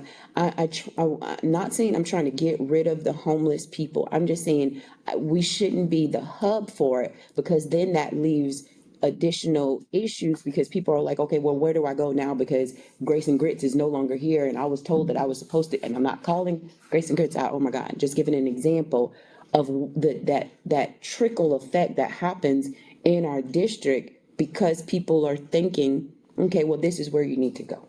That's why I wanted the homeless day site. So there is a place. This Where it all- person would not, is this person focused on Sanford? Yes. Okay. Sanford. Commissioner Reardon, they're focused on Sanford to make sure that we have Sanford taken care of, and we ain't got to put a penny in it. That was just a If that thought was, because. when I used to say what I said, and I said it loudly with you, so I'm not going back on that. But when I found out the person said that we want to do this, and we're not saying you have to be from Sanford, but we want to take care of Sanford. And when I found that they want to take care of Sanford, as they've been doing with all kinds of other places they've been taking care of, it's a no-brainer, because here's the kicker. They're going to help our citizens, and we need the help. And there's no money coming from the city of Sanford to do it. Well, I just want to say one other thing. We are constantly walking the fine line again of being the biggest city in the county and also having the largest number of lower income housing, hardworking folks that are just one paycheck away from being on the street. That's our people. There aren't any other cities that really have that much like we do. At all. And one AOK tire going out of business, losing your job. One, I don't know what other businesses go, but one business going out of work, going out of business and losing your job, and you don't have a place to take your kids. One city of Sanford shutting down positions. So I get it. I do get it. And I am in the majority of of low income. That's literally what category puts me under, low income. But I want to be clear that I want to make sure that whether we're getting behind it or somebody else is doing it all for us, or we're adding one penny into it, that we are clear that we are trying to support the people of Sanford and not taking on the burden of Seminole County. Like I said, y'all know how I was, but out of all us in there too, we have to be mindful. I'm up and down 13th Street at Historic Goldsboro Boulevard all week, all the time. And again, doing the freeze, talk with the Methodist Church, talk with Chris. So it's not like, again, it's I'm not saying that it's just my district, because we all got to play a part in it. But I'm there. So it's not like me talking about I got to go and try to find out. But when I found out who the people were, and talked, and they said what they want to do. They want to take care of their home, and their home is Sanford. Mm-hmm. And so if we got somebody again that's going to take care of our home, it's their home as well. It's a no-brainer. You want it And in if we're First District talking- too? Well, No, so, but here's the, so let's circle back to what is it we're talking about. If will our ask to them to be, we think the need is step-up housing. yes. And I just coined that word, step-up housing. I don't know if anybody ever used that before. Because if we do this, Someplace to move from the step after a shelter. Well, Yes. Because that seems to be. That's the help. But here's the thing, but it's two things, like Commissioner also said. Because I was fighting Chris on this, and like he said, they have enough space of needing more beds. But if they could move people out. he wants that there's building next more door. Permanent housing. Yeah, with those folks, I mean, somebody, they don't want to sell it. And Where y'all- I'm where talking y'all about talking it. That old church. That old that's church. right beside it. It's in, Oh, okay. That nobody's been in it for 30 years, it's possibly. in code enforcement. Yeah, It's, and they don't want to something sell it to the them. Rescue Church of God. But the thing is, we have folks that want to, whichever way, I know that they will do whatever we would need for them to do is going to be best. But they definitely, Commissioner Britton, want to take care of Sam. When you brought this to the commission before, about a couple months ago, we were talking about in District 4. Remember, I don't remember, we were saying, because the goodwill is out there. No, last year we said, that was for his day center. Oh, we okay. talked Day about center. talking to the sharing center, and this is where I failed. I haven't talked to the sharing center. It's been a year. About looking, and we talked about the I-4 Yeah, corridor. yeah, up there by the Goodwill. Yeah. And It's now not about putting it where the mall in is. there, sharing centers No, got I was the. talking about putting it at the Walmart.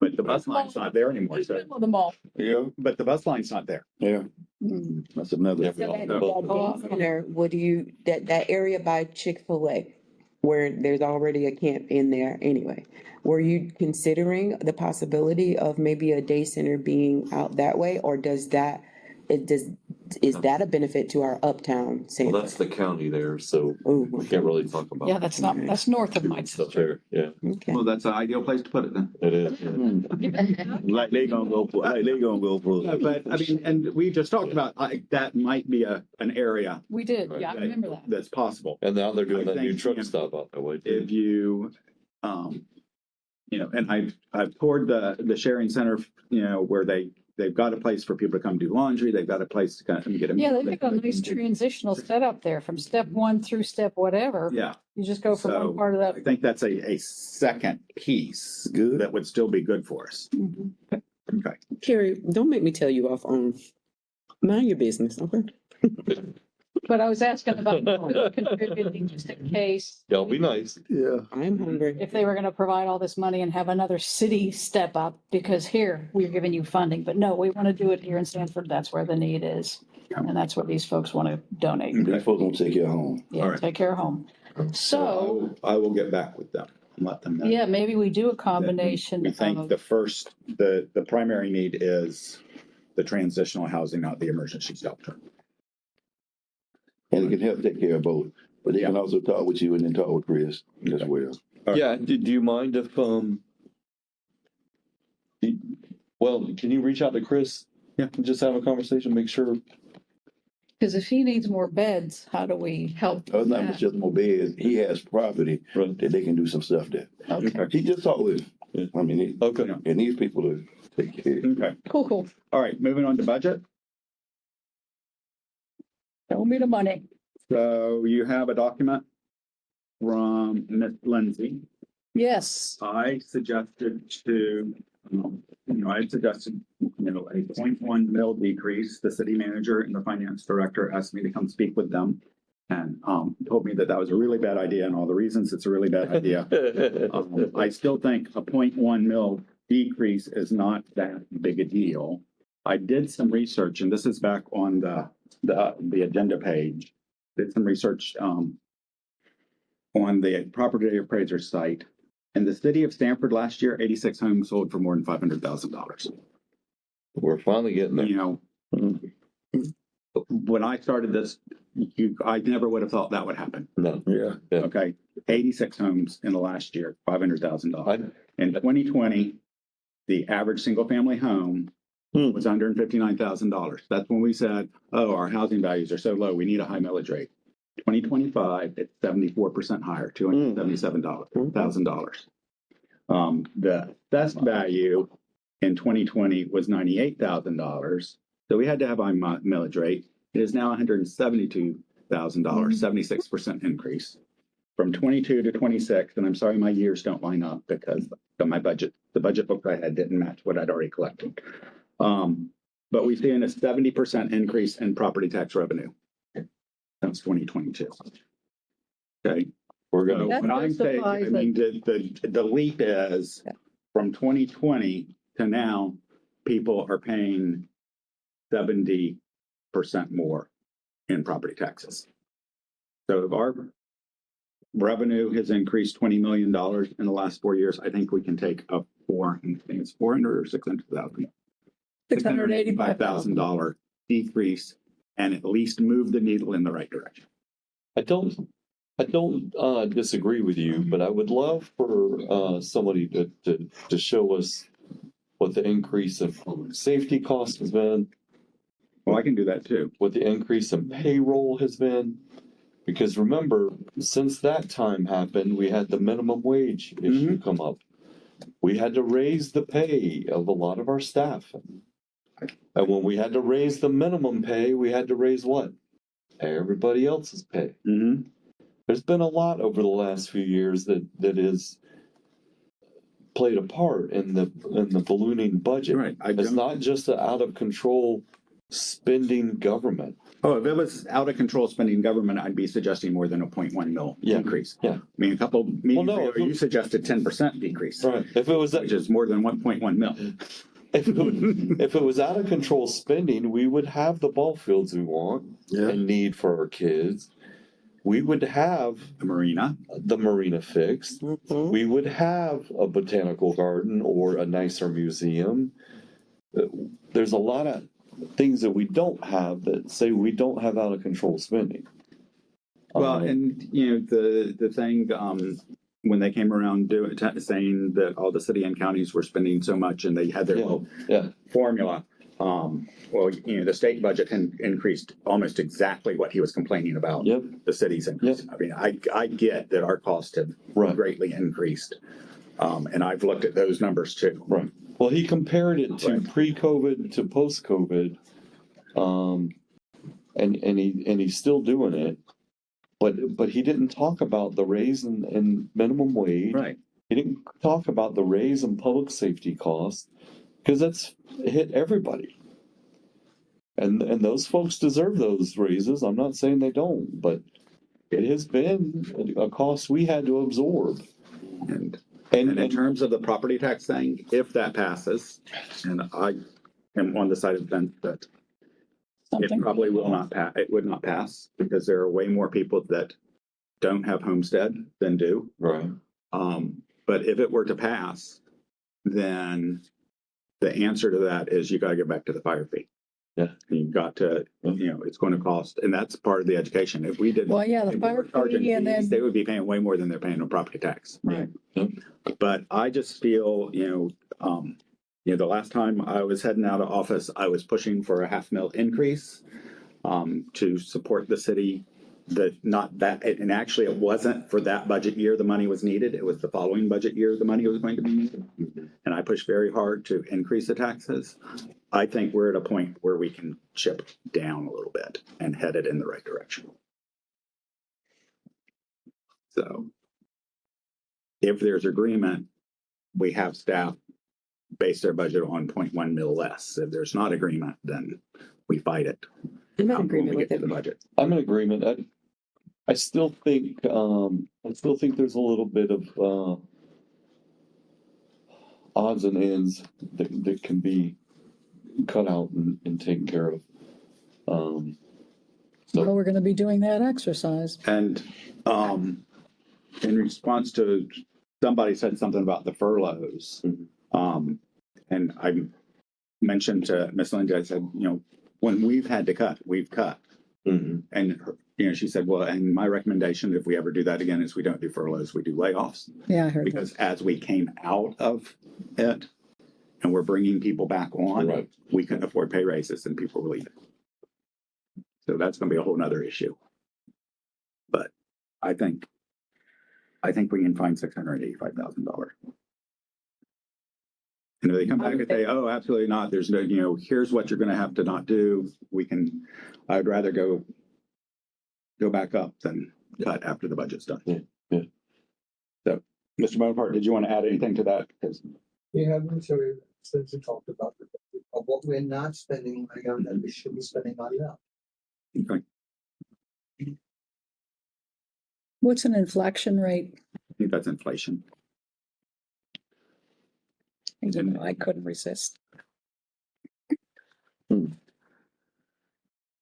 you look hard, I'm sure I found a typo too. Hey, Yeah. that's everyone to know, so hey. Sometimes that stuff just sticks out like a sore thumb, Yeah. doesn't it? Okay, so what are we up to?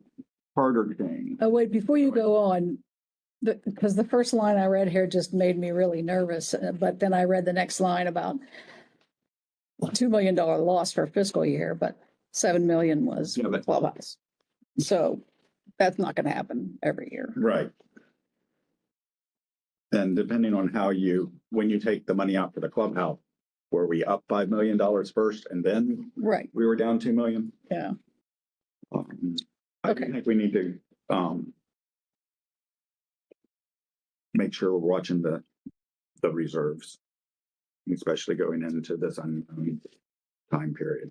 Yeah, because occasionally you'll hear from folks about, how much reserves do the city have? They have so many reserves, why aren't they spending it? So we need to make sure. Well, and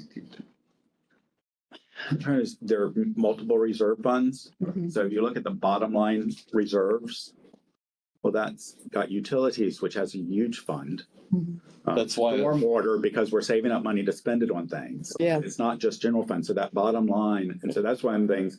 And That's why a Thanks, fire we gotta do lieutenant, that's why a fire lieutenant took a swipe at us the other day on social media. Mhm. Look how much they have in I reserves. think that's what I was looking yeah, at. and so So, I think we're now, because I had asked about several years ago, to start actually showing the individual reserve funds as a chart. I think that's Yeah. still in the budget now, Okay. so you can see where those are. But Where the real reserves there's a are. lot of money in reserves. yeah, But a lot of it's tied up with bonds and loans and utilities and. Yeah.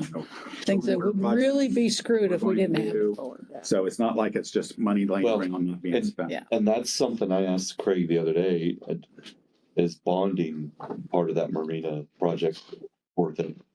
And then the marina can pay back, Well, we've already bonded some of that. okay, the marina can pay back on the bond, like we're gonna make the golf course pay back. There was, when we talked about the master plan for that, we talked about doing revenue bonds. Yeah, yeah. So, but remember, we refinanced the public safety building again to pull out some cash, and some of that was the money for the marina and for Mayfair and the fire department. Mhm. So. Okay. So charter change, I put in the memo that Ms. Lindsay sent last May, I think. As a follow-up, is that when she started working? It was basically a follow-up to Lindsay the one Green, you that, mean? yeah, that Lonnie Group had sent. Mhm. Gina, you asked for this. I'm not sure, wasn't sure what you wanted. Because when I approached the commission, I was told that we would have to change the charter. I said that I do understand that the city commission, the city manager works at the will of the commission, but I did believe that any hiring and firing of department heads should be approved, the final approval at the will of the commission. Not saying that we have the say so, but before it is final, before a director is fired or a director is hired, not level low employees, superintendents, anybody like that. But a director, because they manage so much, it should be contingent upon the approval of the city commission. And that's why I asked for us to review the charter change. When I brought it up at the evaluation time, it said, well, that was a charter matter. Okay.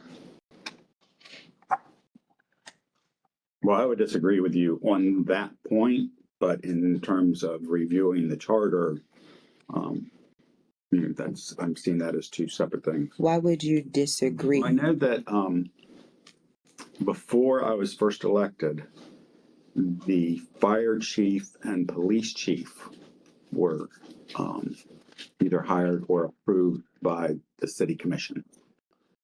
And there were significant issues, especially with the police. And that was a long time ago. I don't remember all the details, but they did a charter change to bring them under the city manager to get rid of those issues. I think having to, somebody's gone through a hiring process and they've been vetted and, okay, here's the person I've chosen. And now I have to present them to the city commission and see if they're going to want them. I think that makes your hiring process more difficult. It's just, it's also another thing that keeps us in the know of what's going on. There have been directors that are hired that I didn't know until after the fact. And again, Mr. Bonaparte, yes, works at the will of the commission, but he doesn't have to answer to the community like we have to answer to the community. And I do think that it doesn't necessarily have to be the commission says so, but it should be, the commission is briefed and it is made public. I do not like the fact, Briefed and made public like, it needs to be brought to the commission, like before the hiring, or no, once a candidate has been selected, then the commission says, okay, just like on a consent agenda, and we approve it. This not knowing, and because these people make all of the decisions for us that then we are held accountable for. I'm sorry, but it is our city manager is not an elected official. We answer to the people because of the decisions that are made. And when maybe it doesn't have to include the firing, which I think that it should, but most definitely the hiring of a person that's going to make at least $100,000 and is responsible. I mean, our public works director, which I totally don't agree that we should have a public works and utilities director together, but that was made without me. When you're having something that involves all of the city of Sanford like that, yeah, we should know. And we should be privy to that information, and it should become before the city commission that, yes, we have hired this person. These are their qualifications. This is why I chose them. This is why I chose them. And upon your approval, I'm going to proceed. So there's two different ways to look at this. I'm not sure that's a reason to have a charter review.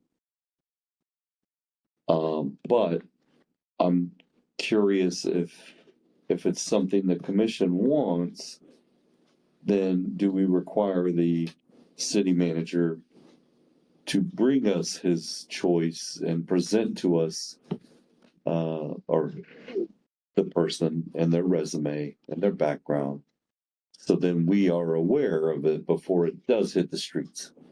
The only reason I said a charter review, because that's what Lonnie Group said when I brought it up in my evaluation. He's like, we couldn't even discuss it anymore. Well, that's because I think in terms of requiring the city manager to do it, takes a charter review or a charter change, because the charter says No. the city manager is responsible Right. for hiring and firing. If we want to be responsible, that would take a charter. No. I'm not asking for hiring and firing. I'm asking for him to bring us the person or present to us his choice before it hits the streets, so we know who the person is, we know what their background is, and we're aware of it. And that's what you want. We don't That's even what I get said that. in my evaluation. Mr. Groot then said, we can't even discuss that because that's city charter, Commissioner Britt. But this is what you want, though.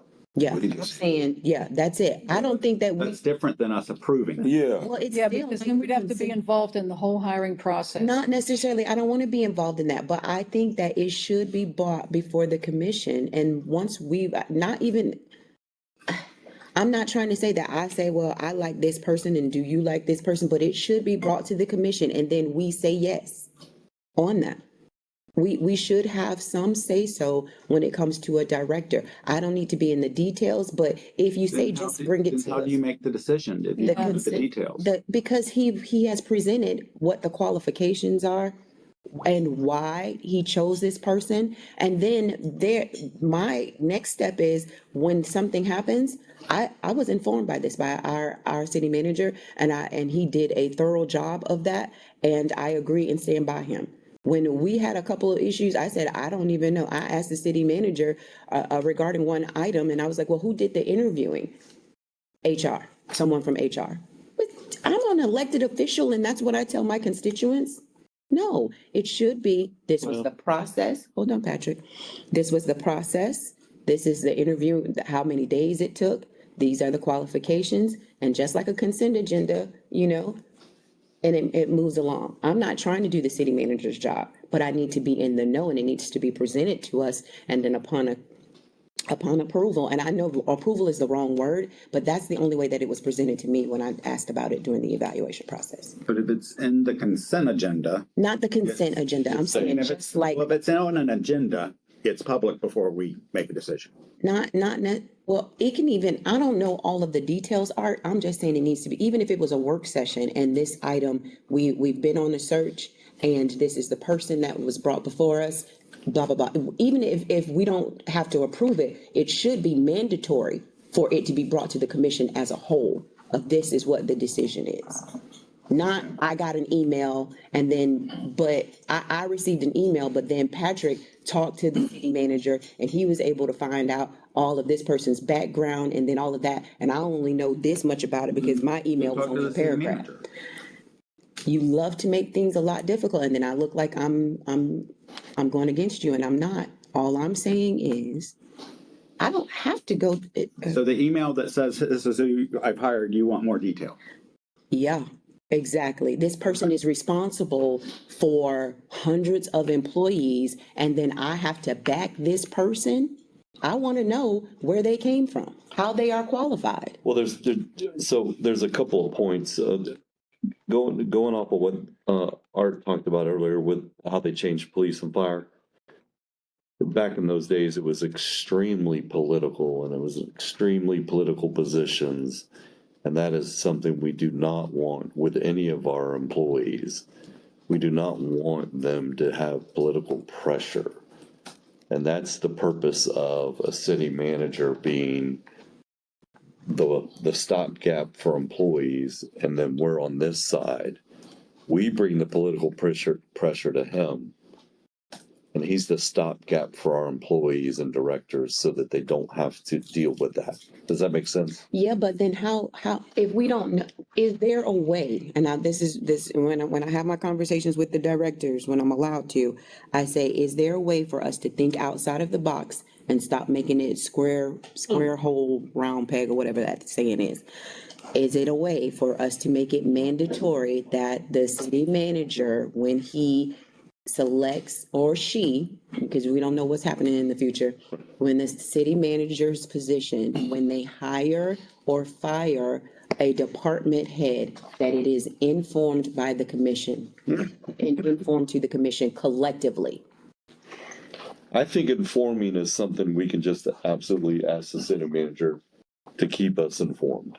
Yeah, I don't like the in the loop stuff. I need for it to be mandatory, so it's not an evaluation. I say, well, it wasn't fair. I found out at the chamber that he had already hired. I don't want to keep going back to that because what it looks like is I'm always nagging at city staff, the city manager, and the commission. If it's somewhere in writing, then there's nothing for me to argue about. Well, it's just like early on, I was blindsided by the media on a couple of different issues that hit, and I was not happy about that.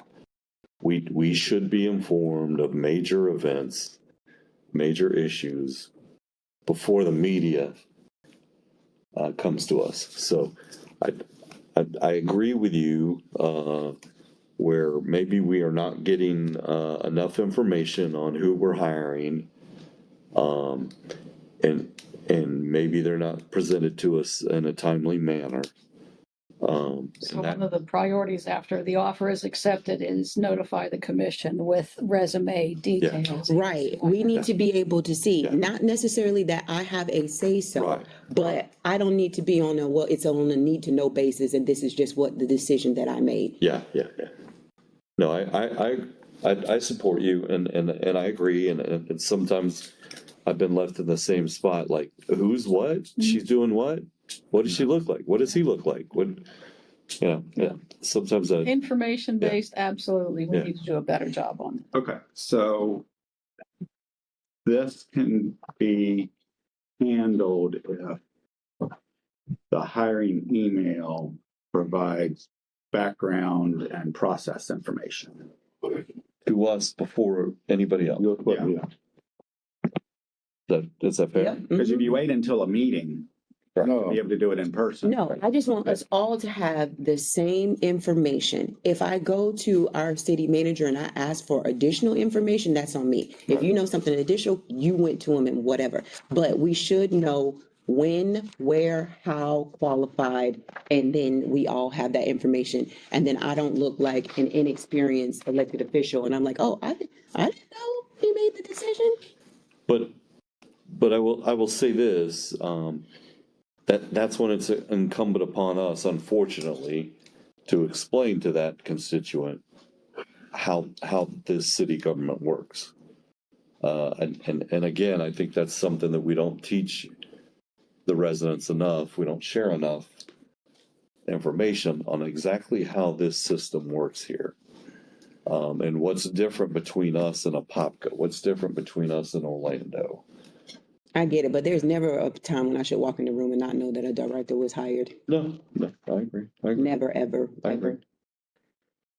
I agree, but people need to know that we don't do the hiring and firing as Right. well. And that's why we have Citizens Academy, and then Lisa does do the podcast and stuff. That's not my fight. Yeah. My fight, none of it is a fight. Right. I just want to make sure that in my next election season, and I'm believing God I'm running unopposed, it looks like it, and so does Carrie, is that I have to do less. Still got a whole nother month, I Bickering. might move. You gonna come on additional, but I'm ready for you. I don't have to move. Stop rubbing it in. I'd be so ready for that fight. So we have an answer on that. Yeah. Okay, so under that though, and this actually doesn't take a charter change, I think, because I think the state said we can do this directly, and it would not affect this election. But it has been suggested that if only 2 people are running, that the election be held in November rather than August. I have mixed feelings on that. What are we talking about now? We jumped. Not, In an election, not having our election in August, if if only 2 run. people The only reason you do it in August is that you need to have a runoff. have a And possibility for. There was actually a bill that was put forth to have every single election in November. It did fail those. I mean, I think our election should be in odd years so that not mix, but that's a whole different thing. Yeah, I like the odd years so that we're But not that all up for election at the causes same all time. kinds of other issues. But you're saying it needs to go to November instead of August? Yeah. If there's there are only 2 people running. Keep that out. First of all, it's a lot less work for those 2 people. And if the runoff is, and my thing is, I'm always looking at people's pockets. There's more money you got to raise and whatever. No, keep it at August. They get that percentage, then you have to move on if you don't have that percentage. But it's over if it does. That's less work for that candidate. That candidate gets to have a little bit more time to prepare themselves for the position that they're in, and it's a lot less fundraising, a lot less politicking. Y'all know how hard that thing is. I say let's leave it. Yeah, we all do. From the public's perspective, you could say that more people vote in November. Yeah, that is true. That's the Nobody, main reason. you nobody change it. votes in August. It's Yeah.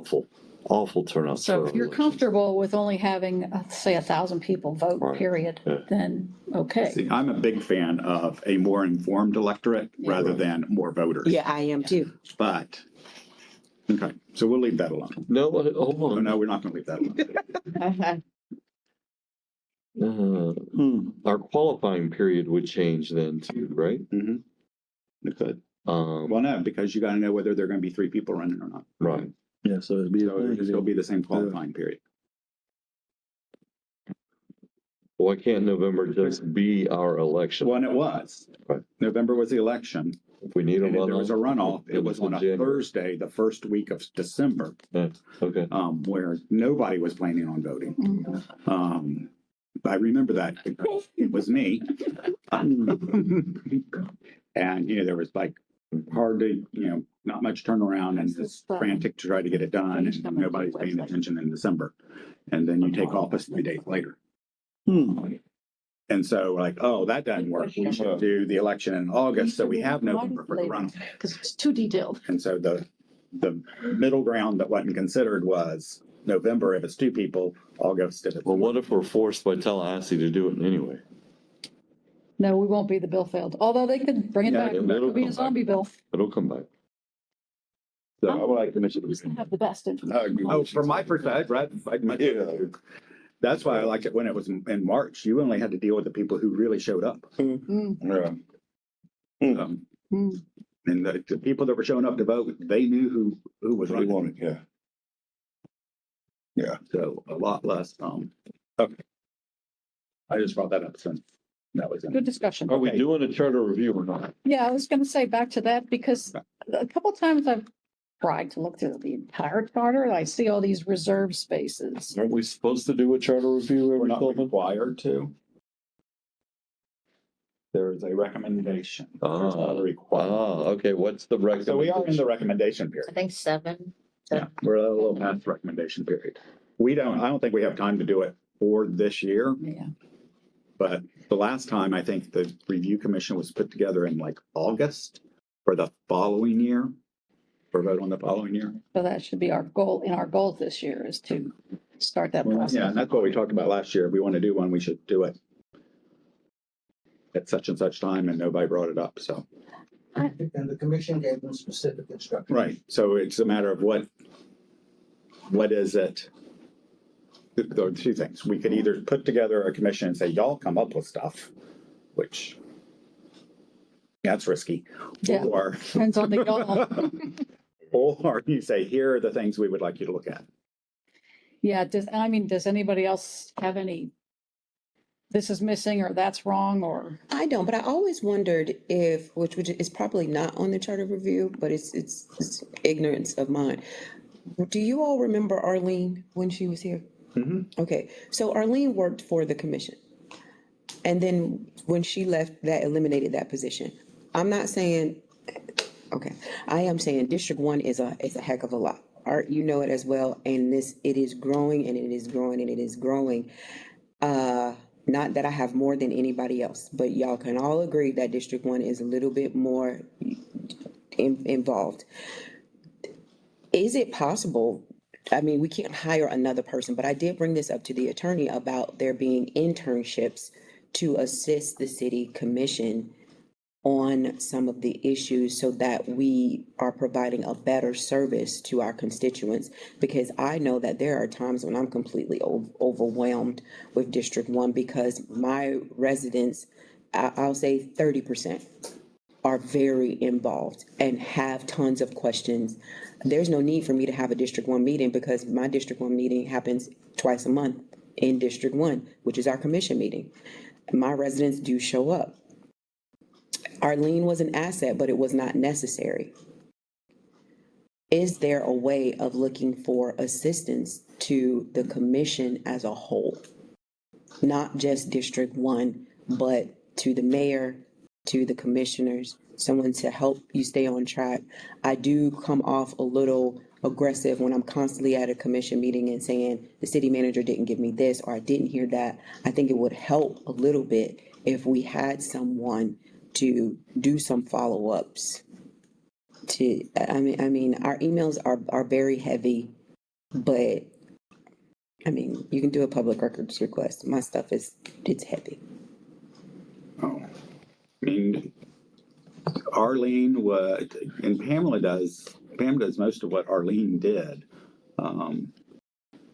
As far as, what I did, it was mainly reminding me, hey, you were supposed to send this letter to so-and-so, or you want me to write it for you, or, and I do that a lot with the city clerk's office too, in terms of proclamations and stuff. So I'm not sure I would find another staff person particularly helpful.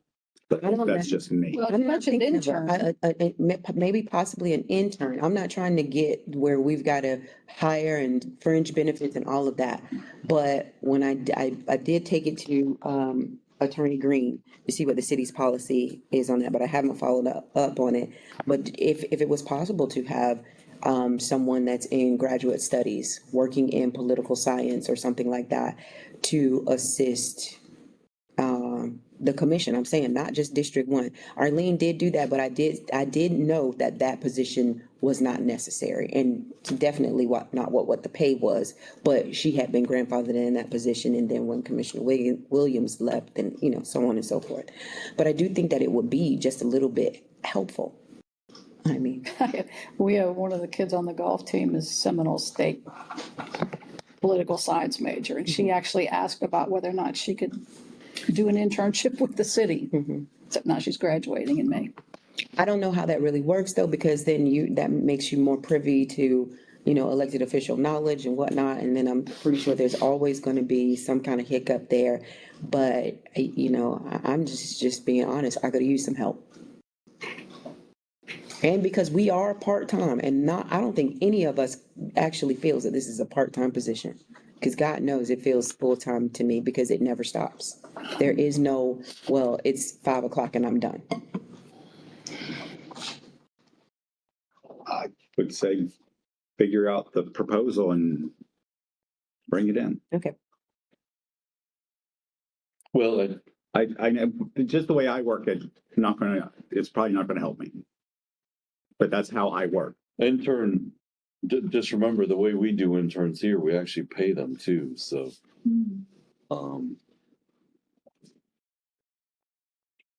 Which I don't necessarily agree with that either. I think we've lost the spirit of internship. I've always joked that I Yeah, could never afford to co-author pay the paid person interns that's should going to not be my be. assistant because of how hard the job would be. Yeah. Or if Pam's position, I don't know, I feel some type of way when I ask Pam to do stuff, because I'm like, that's not her position, and I feel so bad.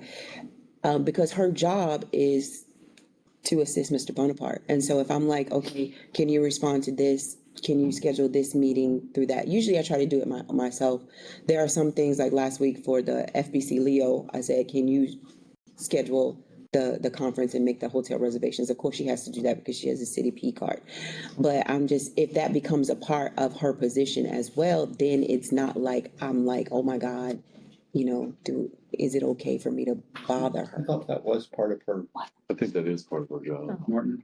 Between her and the clerk's office, yeah. Yeah, Would be- yeah, I was gonna say that. When Arlene's position was Except the sleep time. eliminated, it was those two would handle the stuff that we need. Well, see, the only thing that I go to the clerk's office for is a proclamation. Yeah. Okay. There's, I take a lot of phone calls. yeah. I get a lot of, yes, we get lots of phone calls. Okay. By the way, you mentioned something that I haven't done. That letterhead thing from the airport that they needed done? Oh, that was, yeah. Can you just sign this? Yeah, Instead of, I've would never done you that. Consider approving. Yeah, I this? don't know why they sent it to everybody. I didn't do that. Well, I I rewrote didn't it. reply to it because I don't and have asked for more letterhead. I don't, information. Oh. and I didn't know who to send it to. Do I send it to Tracy? Do I send it to Pam? Do I send Oh, it she to? wanted it to She go was right to sending it to them. Nicole. Yeah, She what? She wanted it to go. but I thought right it was to Nicole. odd that it was sent to everybody. Yeah. I didn't understand. I didn't understand that at all. Usually it's just the one. I'm glad you mentioned it because I was wondering, is this a normal thing? Yeah. No, No. that's the first time I've ever seen that, I think. Okay. But see, that's another thing too, handling issues like that. I don't feel comfortable with just throwing that over to Pam. There are some grants that I want to look for downtown businesses. I know we have economic development, but they're overloaded with stuff. There are some things that I see that other people might not see. There are things that I witness when I go to these conferences that other cities are doing. And I'm like, can we do that as well? well. And I try to navigate those waters as just Commissioner Britton. But by the time I get done with everybody complaining about customer service, hours of operation, who's not doing this and that, Well, I don't think, I don't want you to feel like staff is overwhelmed. I want you to feel like staff is here to help us make this city better. And so if you reach out to Norton to ask staff for some of that stuff, or if you just go to staff and say, hey, what do you think about this? They might tell you, well, Commissioner, we tried that before and blah, blah, blah, or whatever. You know, I don't think there's any problem with you reaching out to staff, reaching out to Norton to help you with some of that stuff. Does And P3, the other Pam, have time? and she works for two Accessibility? departments. She literally works for two departments. She's economic and community development. I know that because that was my position and that was a lot of work. Oh, who were you talking about? Pam Smith? P3. Oh, you're talking about Pamela Lynch or this Pam? Pam Smith. Is she P2 or P3? We got three. I know. Yeah. So Pam Robinson, Pam We got Lynch, and Pam, The what's her Pam. name? And then we got the other Pam. She's And P1, then we got the other Pam. well, maybe Pam Lynch might be able to assist more now that the CRA is Yeah. maybe, okay. because I've been curious about her future. So How do we keep, just me as a fellow commissioner, I don't want you to feel like you got to do all that on your own, number one. Number two, that staff doesn't want to help either. Yeah, but I want, if by God's grace, I'm elected again, I want my second term to really be effective. I don't want to argue. I want to be able to say, wow, like, Commissioner Britton brought this amount of money in. We looked at these kind of grants. We did that. And I just don't have the time because we're part-time and I have to earn a living myself to be as devoted as I would like to be. So if there were some people to say, hey, Commissioner, I looked up these 4 grants that you were talking about, and this is how you could proceed. I really don't want to be the angry commissioner this next term. I would love to be able to say, these are some of the accomplishments. My only accomplishments have been, I have been able to get to the table and get you where you need to be. I would like not to be a firefighter in this second term. you're in a tough spot because you have probably a bigger, more complex district, but not quite enough that we just have to say we need 5 districts or 6 districts. But it's unusual in that there's just more there to do. Would an intern, and by the way, not that this is the way everywhere, but typically a co-op is paid, an intern is not. So why are we paying interns? So I don't think we rule out the possibility of an That may be unpaid the former intern. HR director's way of doing things, but Well, that's the way former it's is done. wrong. Yeah, yeah. But if this would be somebody that would do things you could easily train them to do, they wouldn't have to know everything a commissioner does, right? Right. And some of them could just be to help, like some days I'm just overwhelmed that I don't get to share everything that the city shares. Sometimes I don't want to share everything the city shares. I like to share. I'm starting my own newspaper for District 1 because a lot of people go with what Art says. My take on what Art says is totally different. He's more teacher wise. I want to do something different. I like to think like a social media person. I like to think like a 3rd grade level education. Art is really intelligent. Everybody don't want to think like that. So I don't want to. They want to, they just can't. I don't want to do what he did. People elected me for a reason. And so I want to make sure that I'm giving as much as I can to the people that I represent. And I was just wondering if we could get a little help on that. All right. So we're looking to unpaid interns, and you're going to, you and Claudia, it sounded like, had the ideas of structuring what an intern program would look like. Let me do some research there. All right, then, and I don't know how deep into the weeds we want to get with this next one. Event costs and sponsorships. Deep? I mean, at this time, Oh, okay. at 11:18 on Saturday morning. Oh, no. But I think that So we I don't could, know if we can just come up with what direction do we want to head? I would just like a consensus from the commission. Are we leaving it alone? Or are we supporting? We don't have to get into how deep, but I think at some point we should say, yep, the commission is backing up from this and you got to find funding on your own. The city cost is what the city costs are. Or we say, okay, yeah, we think that it is very valuable to us and we're gonna, get into the weeds of it or whatever, but it being kind of up is Okay. what's the big deal. My concern with, it's very important to us and we're gonna fund stuff is how do you decide what? And if you look at the list of things that were funded, and the different values they were funded at, and whether it was nonprofit or if it was a business actually running the program, I found it interesting after all the hoopla about, Porch Fest, that they were able to put together a program with no city fees, no special event that raised $22,000 on a Saturday. And almost became Porch Fest. Yes. And rather than wanting us to pay $22,000 so they could have Porch Fest. I look at it's tax money. All of our taxpayers want to support events in downtown Sanford. There's certainly some that do.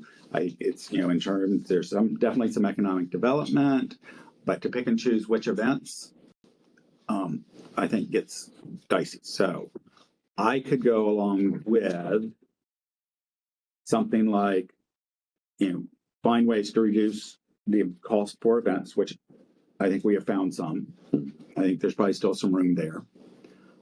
If we wanted to fund a percentage of city cost events for every event, what is the flat policy? But to say, we really like this event, so we're giving you $5,000, but that event you're on your own. I to have a real. Or it's new and we don't know enough about it. I agree. If it's an event that's bringing 30,000 people, do we really need to help fund it? Right. So, or do we do a startup grant? I just think either we bow out of it or we define what we're going to do. I have no problem with us saying, hey, that's not what we're here to do. And individually out of our commission things, if we want to give $5 for stage, then we do. But at least we know where we're going with it. Well, this might be not a bad time to, because of everything that's coming up, how difficult it's going to be, how much we're going to have to look at possibly cutting costs. Is this a year that we could have all these events do a reset and say, how do we do this without cities? Well, that's sort of where they are. Yeah. And year, I think there, she mentioned, when they were told that they had to become self-sustaining, they pretty much all did their events anyway. Mhm. So it's not our money is making or breaking the event. It's making it easier. It's giving them more money to give to the nonprofit at the end. In which case, are we just funding nonprofits? Well, I think it's, let me finish. I think, we've got to find a way to say and show we support events. But I don't think the only way we do that is by giving cash. well, it's a frustrating thing because people are offended we charge fees, but there are true costs to what the city's having to do for these events. And so there's some kind of, and so why would the city charge you for this and then turn around and give you money to help pay for that? Right. Which is why I said one possibility is just, we cover 10% of city cost. Yeah. So I don't think that's a bad idea of coming up with a system of flat 10% Across the board. But because not every event uses all the same Right. things. Hopefully the amphitheater is going to draw some events down to the park, and the costs are not going to be that much. Right. But there's always been, oh, but that's too far away. We can get downtown, which brings me back to, so it's part of the Yeah. business model. It's not the event model, Yeah. which is why the green space in front of the Civic Center Yeah. is such an important space. Yeah. Because that is close enough that you can do things there and Yes. people go downtown. Yes. Then I also think that we should add that then city departments should not be required. I think they should be eliminated because then you know what happens next is then people go to economic development and the police department. I don't want those departments to then have to go through the same thing, whether they're choosing to support events or not. So it needs to be, hey, 10% across the board, and then there is no funding allowed for events or sponsorships because that's where they're going next. Well, I have to agree with you. On the economic development side, I think there are some things that it is worth in terms of the sponsorship value that we might want to do. Okay. In terms of, we're calling it a sponsorship in order to give you money. I agree fully with you. Okay. Well, so that's an interesting thought. Economic development should probably have some funds, and they choose. Is that really an event that's going to add to business? Yeah, there's Bottom these line. promotions and Yeah. they do, and they kind of Yeah. follow the same thing Yeah. as CRA. Right. But again, now that falls on Pam and Brady to now decide, okay, we're going to give you, I think that the most they give is like $1,000. But again, it's like, oh, there's no CRA, but let's go to economic development. And I know we've been approving a lot more on the consent for police department too. And I saw one that I totally didn't agree with, but I left it alone. But the police department was funding an event in Altamont. But again, we don't want this to be falling onto the other departments. It needs to be the same all the way across the board. Okay. Good point. So are we leaning towards either no funding or a flat percentage of city fees funding? 1%. Yeah, let's try the flat percent. Yeah. At least we're trying. Yeah. Why are we getting billed $1,300 every month by the farmer's market? Oh, because we agreed to pay for it. Because we pay that group or that person Yeah. to run it. We had major problems with, Before. not like what we had recently. We had, When it was a volunteer, when it was an organization running it and as an event, it was, So 10% is going to be, that's what they're going And to, then before that, we're including them in this decision, right? no, that's a contract. for Well, they're them to run listed it. on here. city staff ran it before. Okay, so that contract just. Maybe stays. it's time to revisit how we fund the farmer's market. Because it certainly seems to be have gotten consistently larger and attended, as opposed to when we were trying to find anybody to come there and fill in the space. So maybe that's something to. When's the last time we looked at that? relook. It was economic development first, and then the Derek Daniels group did it, and then Project Sanford. And that's where it's at now. Project Sanford is Derek Yeah. Daniels. Oh, well, he's no longer. Right, but Yeah. it morphed from the Welcome Center. Yeah. Okay, and then, three more things. Energy efficiency, solar implementation. I've gotten a couple emails and I looked at what Seminole County did. I really think there's some possible value in us doing, a floating array or something on our building with solar. And that's just sort of like floating around but not being pushed. Do we want to go after that?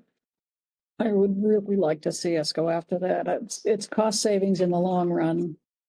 It's just a question of when do we do the upfront cost of putting it in? Well, there are companies, like one of the companies contacted me, we give them a pond, they'll build it.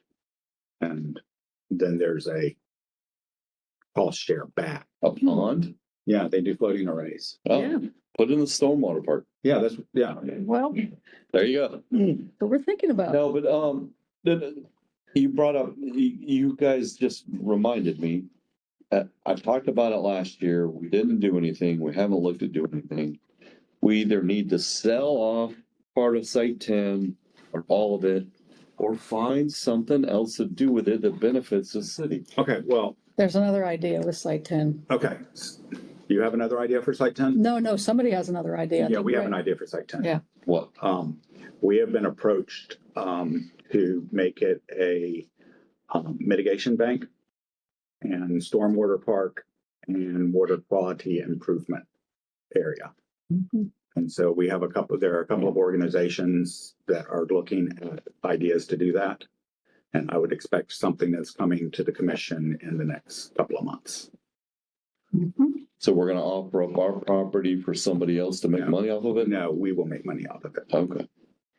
Well, and, Good thing. okay, so there's a possibility we would get revenue from the mitigation bank. Mhm. And depending on who, But when's the last time we had a project that needed a mitigation ban? there's no mitigation bank in the Lake Jessup Basin. Art, really quickly, what time are we out? When we finish. I was hoping by Don't noon. pull it. I would, Don't pull it. It could be one. I was hoping at 11, but it's 11:30. No, And there are a couple more. I mean, I think unless y'all have other things, I think we're gonna be no, done. we can take as long as Listen, possible. the I just got somebody fumigating. I just wanted to give them a time. I know where I want to be down on First Street. Yeah, my expectation is we're done by noon. Okay, so anyway, and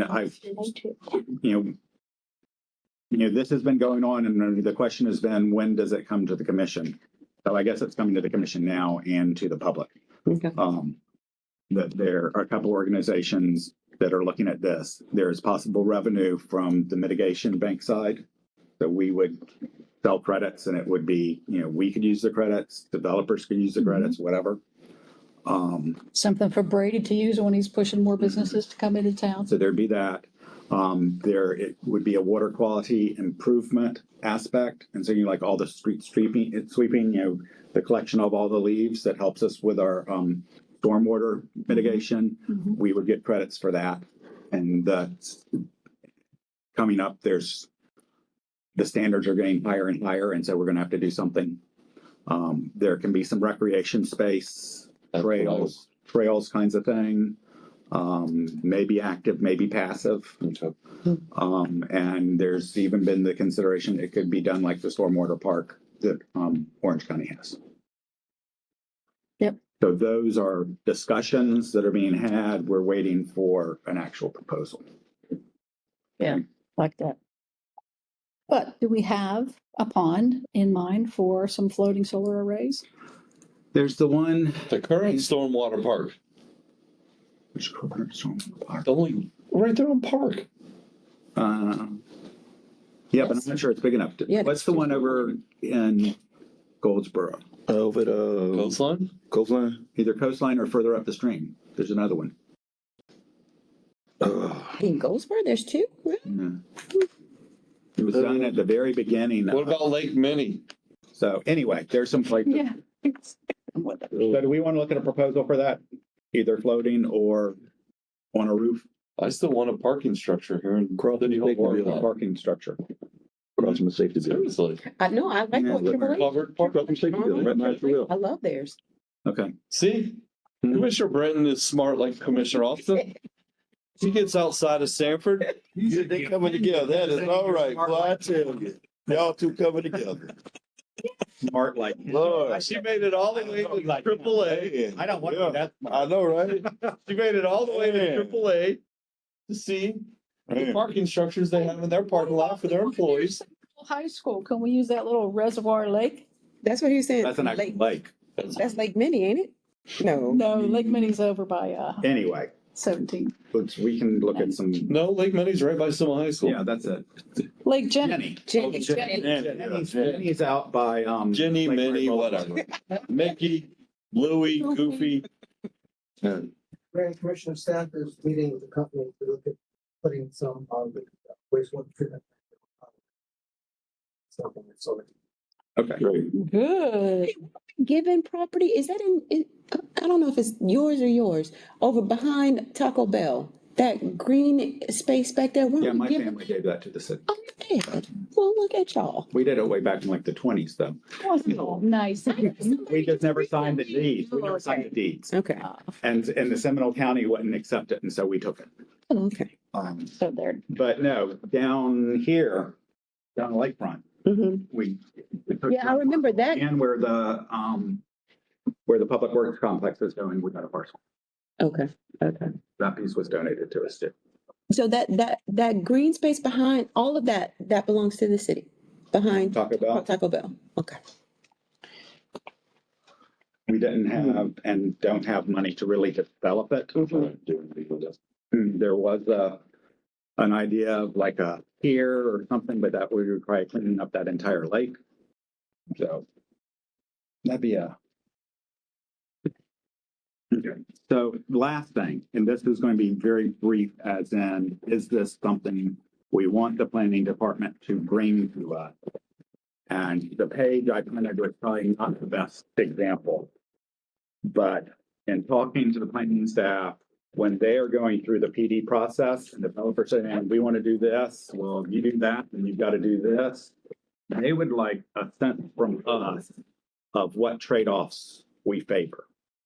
Okay, so is maximum parking, is that the important thing, or is high quality landscaping? Is that the more important thing? So they would like a matrix as a guide to, as they work with developers, well, if you put a wall, then it's okay to reduce the buffer. Or if you want more height, then you've got to, and sort of put together just some examples of the kinds of things they would look at. That was going to take some more work. It's going to take Elizabeth. switch on. It'll take Elizabeth to help. But do we want them to pursue this? Yeah, and it's interesting because it seems like I hate to use it depends, but you could have gotten different answers, whether you're talking about we needed to approve more parking spaces at the mall versus landscaping because we didn't want to lose a huge good thing for the city. But you might have other places where the landscaping And we- really is important. Right, and that was part of the conversation I had with them, that this won't be a hard and fast It thing. can't be. It will be a guide, Yeah. that we know the commission would rather have this. And I think, personally, I would, as a guide, prefer not to lose landscaping, to have that as a priority. Okay, But with the allowance that, given the circumstances, well, and the developers always has the ability to say, no, this is what we want. yeah. It's just what happens during the negotiation before it gets to us. So do you all want them to pursue this and come to us with a work session and survey us on it? I don't know. It's kind of difficult. I agree with what Claudia was saying, but everything is basically case by case. And so I don't. Yeah, that's such a broad thing. Very much so. But But bringing this up makes me wonder if we should add something that says certain zoning, we should put a limit on 24-hour service. Let me It might be a good idea to have a little work session with planning. well, I don't want to go too far down this rabbit hole, but But you're gonna. yeah, I'm going to put that on a tombstone. Remember, she's as smart as you. yeah, you did. You said that. Too many rabbit You said it. well, nobody else is calling to see a parking structure with solar. You said it. One every other month? Yeah, exactly. I've looked at it and said, wow, that's a great idea. We should do that in City Hall. No, I am troubled by all these requirements we put on this stuff, and then there's no follow-up. Mm-hmm. Mm-hmm. Oh my gosh, you got to have all these trees and these plants and these bushes and this grass, Mm-hmm. and then we never ever go back again to check on that site. We never ever follow up and say, Carrie, you let all those trees die. Yeah. Yeah. Your place looks like Look back. Awful now. Like one time Yeah, I look back. actually- you mentioned there's something in here that says you're gonna make sure there are no gopher tortoises here. Well, did I go back and see if there were any dead tortoises? Right. I felt bad at the last session on the Costco thing, where I kind of snapped at Eileen when she talked about we want it to look like Sam's. You don't want it to look like Sam's. Sam's hasn't done a thing to spruce that place up in years. Yeah. No. And see, that's the problem. We set ourselves up for Yes. needing code enforcement. Yes. Mhm. So Although we did planning and engineer, so that at least during the process, they are now doing. And so what we'll be doing is add more work. right. Yeah. Yeah. Well, I mean, this wouldn't add more work. The survey wouldn't add more work. Every time, Follow up. every time we approve something, we're Yeah. essentially adding. more. Job security. Well, not like 100 years ago where somebody built a building and it had their name on it and they wanted to keep it looking right. Right. You know, Well, I can understand the possibility that they're frustrated after we seem to lead them in one direction and they end up in another, or they come back and say, you know, we did everything we're supposed to do here, and then you come and overturn our decision. We're not overturning their decision. We're No. making what decisions we can properly make. Yeah. How we interpret the plan. okay. So we don't think this is this is not something they should spend much time on. I don't think it's hard and fast. No. I mean, it's gonna come before us to tackle any. Unless we add something in there about hours of service.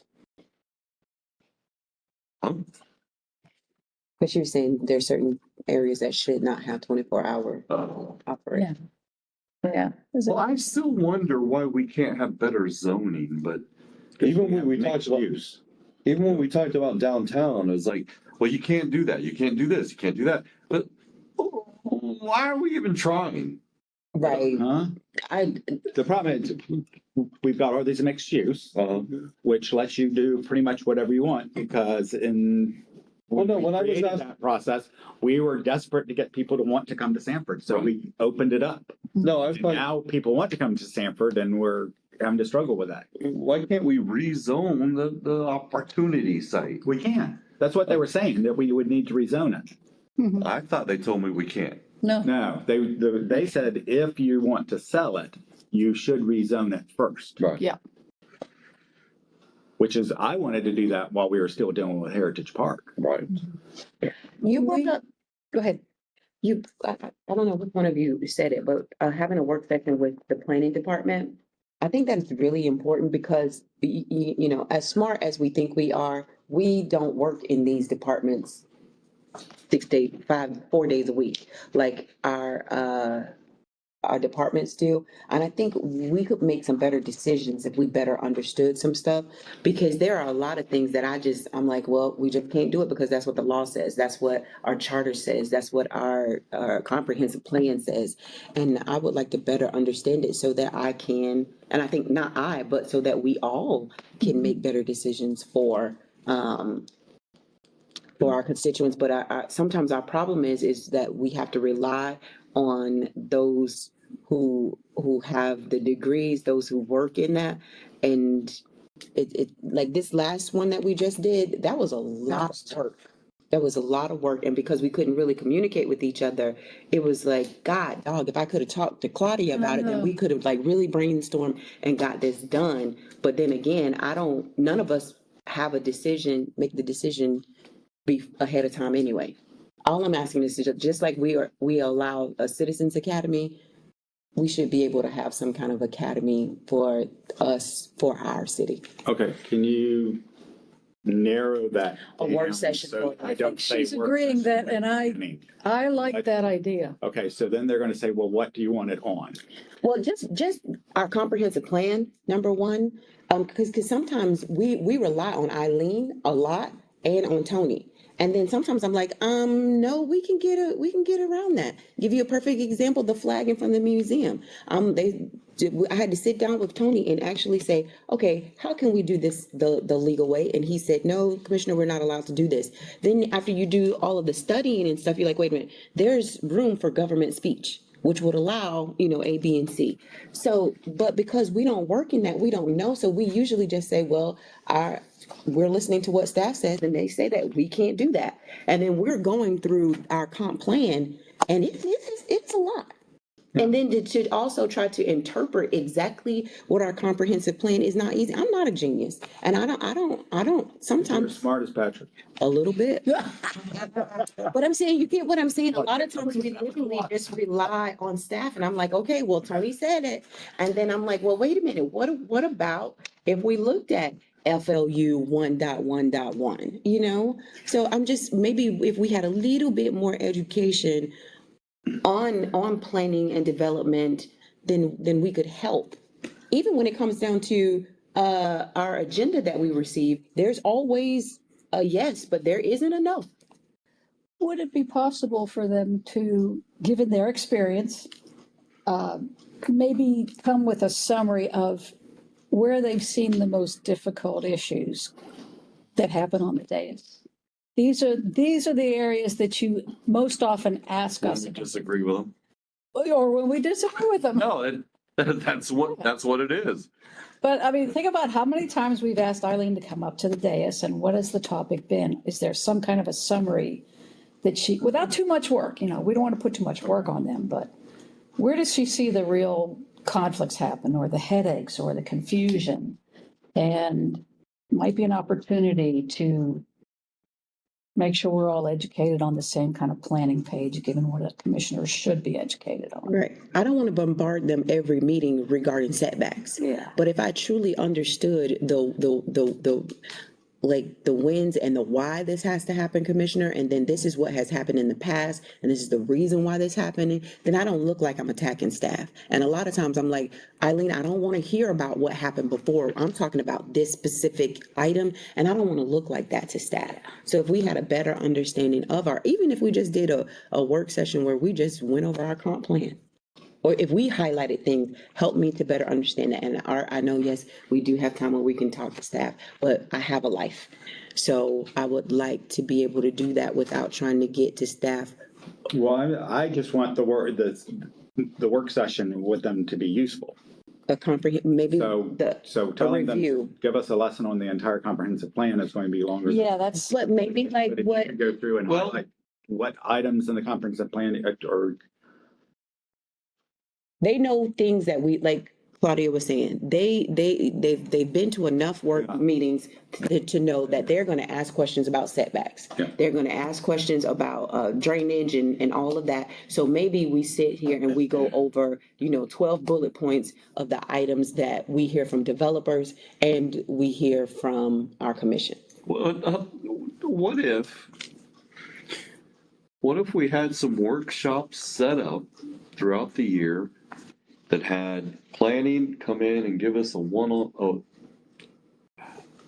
were we just talking about? setbacks, buffers. No, yeah, comprehensive plan 101. Mhm. What if we had building come in and do a workshop, Mhm. building 101? Mhm. What if we had Utilities. following what I'm saying? Yeah. Mhm. Throughout the year, maybe, hey, we don't have a lot coming through right now. It's going to be a light work session. It's going to be a light meeting. Let's have this.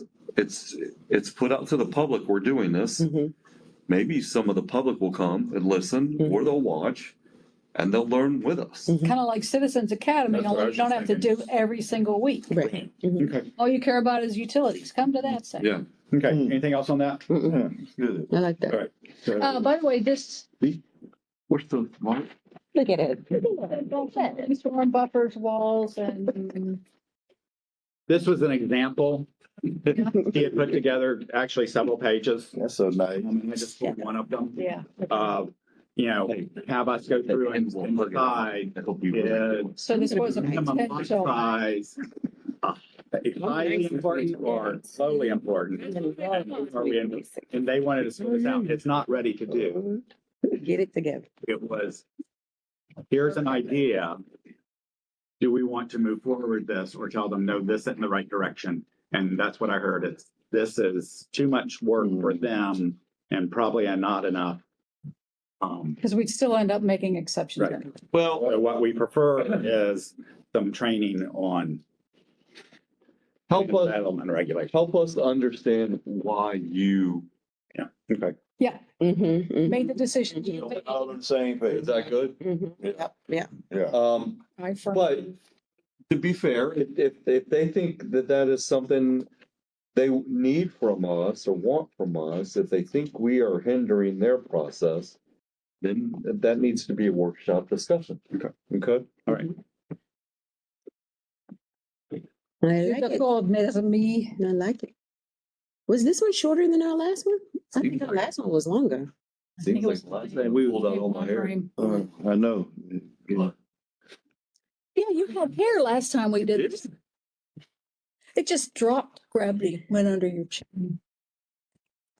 I have one other thing that I might want to bring up, but I think I need to bring it up at a regular meeting. No, go We ahead. got time. Now, Well, but on I'll bring it up. the comp plan, You got 11 minutes. are we, well, this is probably just a Well, don't wait planning until your question. last day. In planning, but presumably they are already considering what they're gonna have to do with the comp plan, given HB 180 and 1145, and possibly some other bills. Yeah. They have some work to do. I Well, don't need to tell them that. Every year they're dumped with new things they have to do. Yeah, these are biggies though. And I want some input on any changes they make to 1145.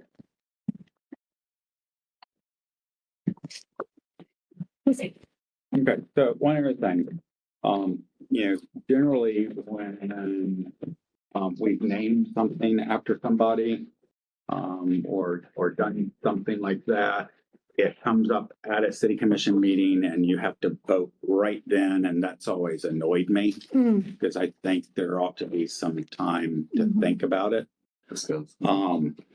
I would like us to consider naming the Welcome Center after former Mayor Linda Kuhn. And the reason being, she got the building from the county.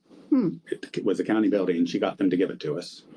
She started the Main Street program there for the first time.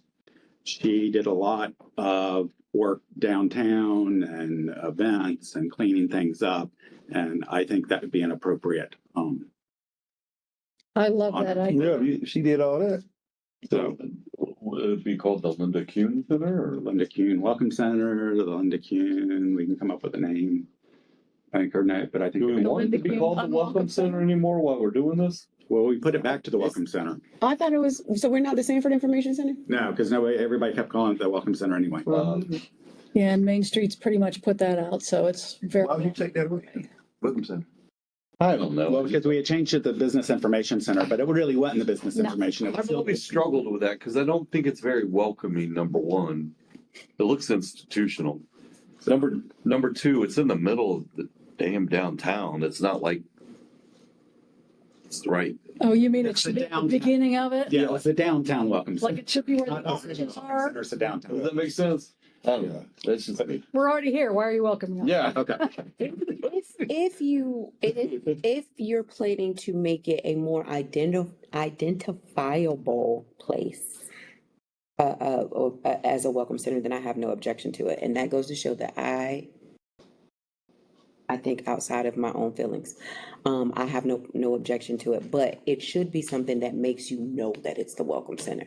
Just like now we know that the Jeff Triplett Center is a sports complex, you need to know that the welcome center is there. So That's a that's a good point. Can we invest in a sign that fits historically appropriate, Signage. whatever? So you know, Up front. Yeah, When you find out that what would the be name part of is, it. Yeah. That would be part of doing this. Okay. when you Well, find out what the that's name good. is, what's going to come out the If we're gonna change the name, now we can put the sign. What's going to come after Okay. that? I guess welcome center, but Okay. we need to have some other The that Linda says that. Kuhn And then Mayor, maybe, should it be Mayor? then maybe people know what the heck the Linda- building What's is. the Betty Smith called? Is it No, Mayor Linda Betty Kuhn. Smith or is it called Betty Smith? Betty Smith. I think it's Betty Smith. And then, yeah, because Dottie Williams is the Dottieville, so, yeah, not. Okay, Good idea. all right. So our next meeting, either I'll pass the gavel or somebody else can bring that up. All right, so Commissioner Wiggins, anything? Thomas? Pass that gavel to me. I'll bring it up. Okay. Britton? none. Austin? All right. We're adjourned. We're adjourned. A lot of things happening in downtown Tampa today. There it Yes, there are. So be careful of the traffic.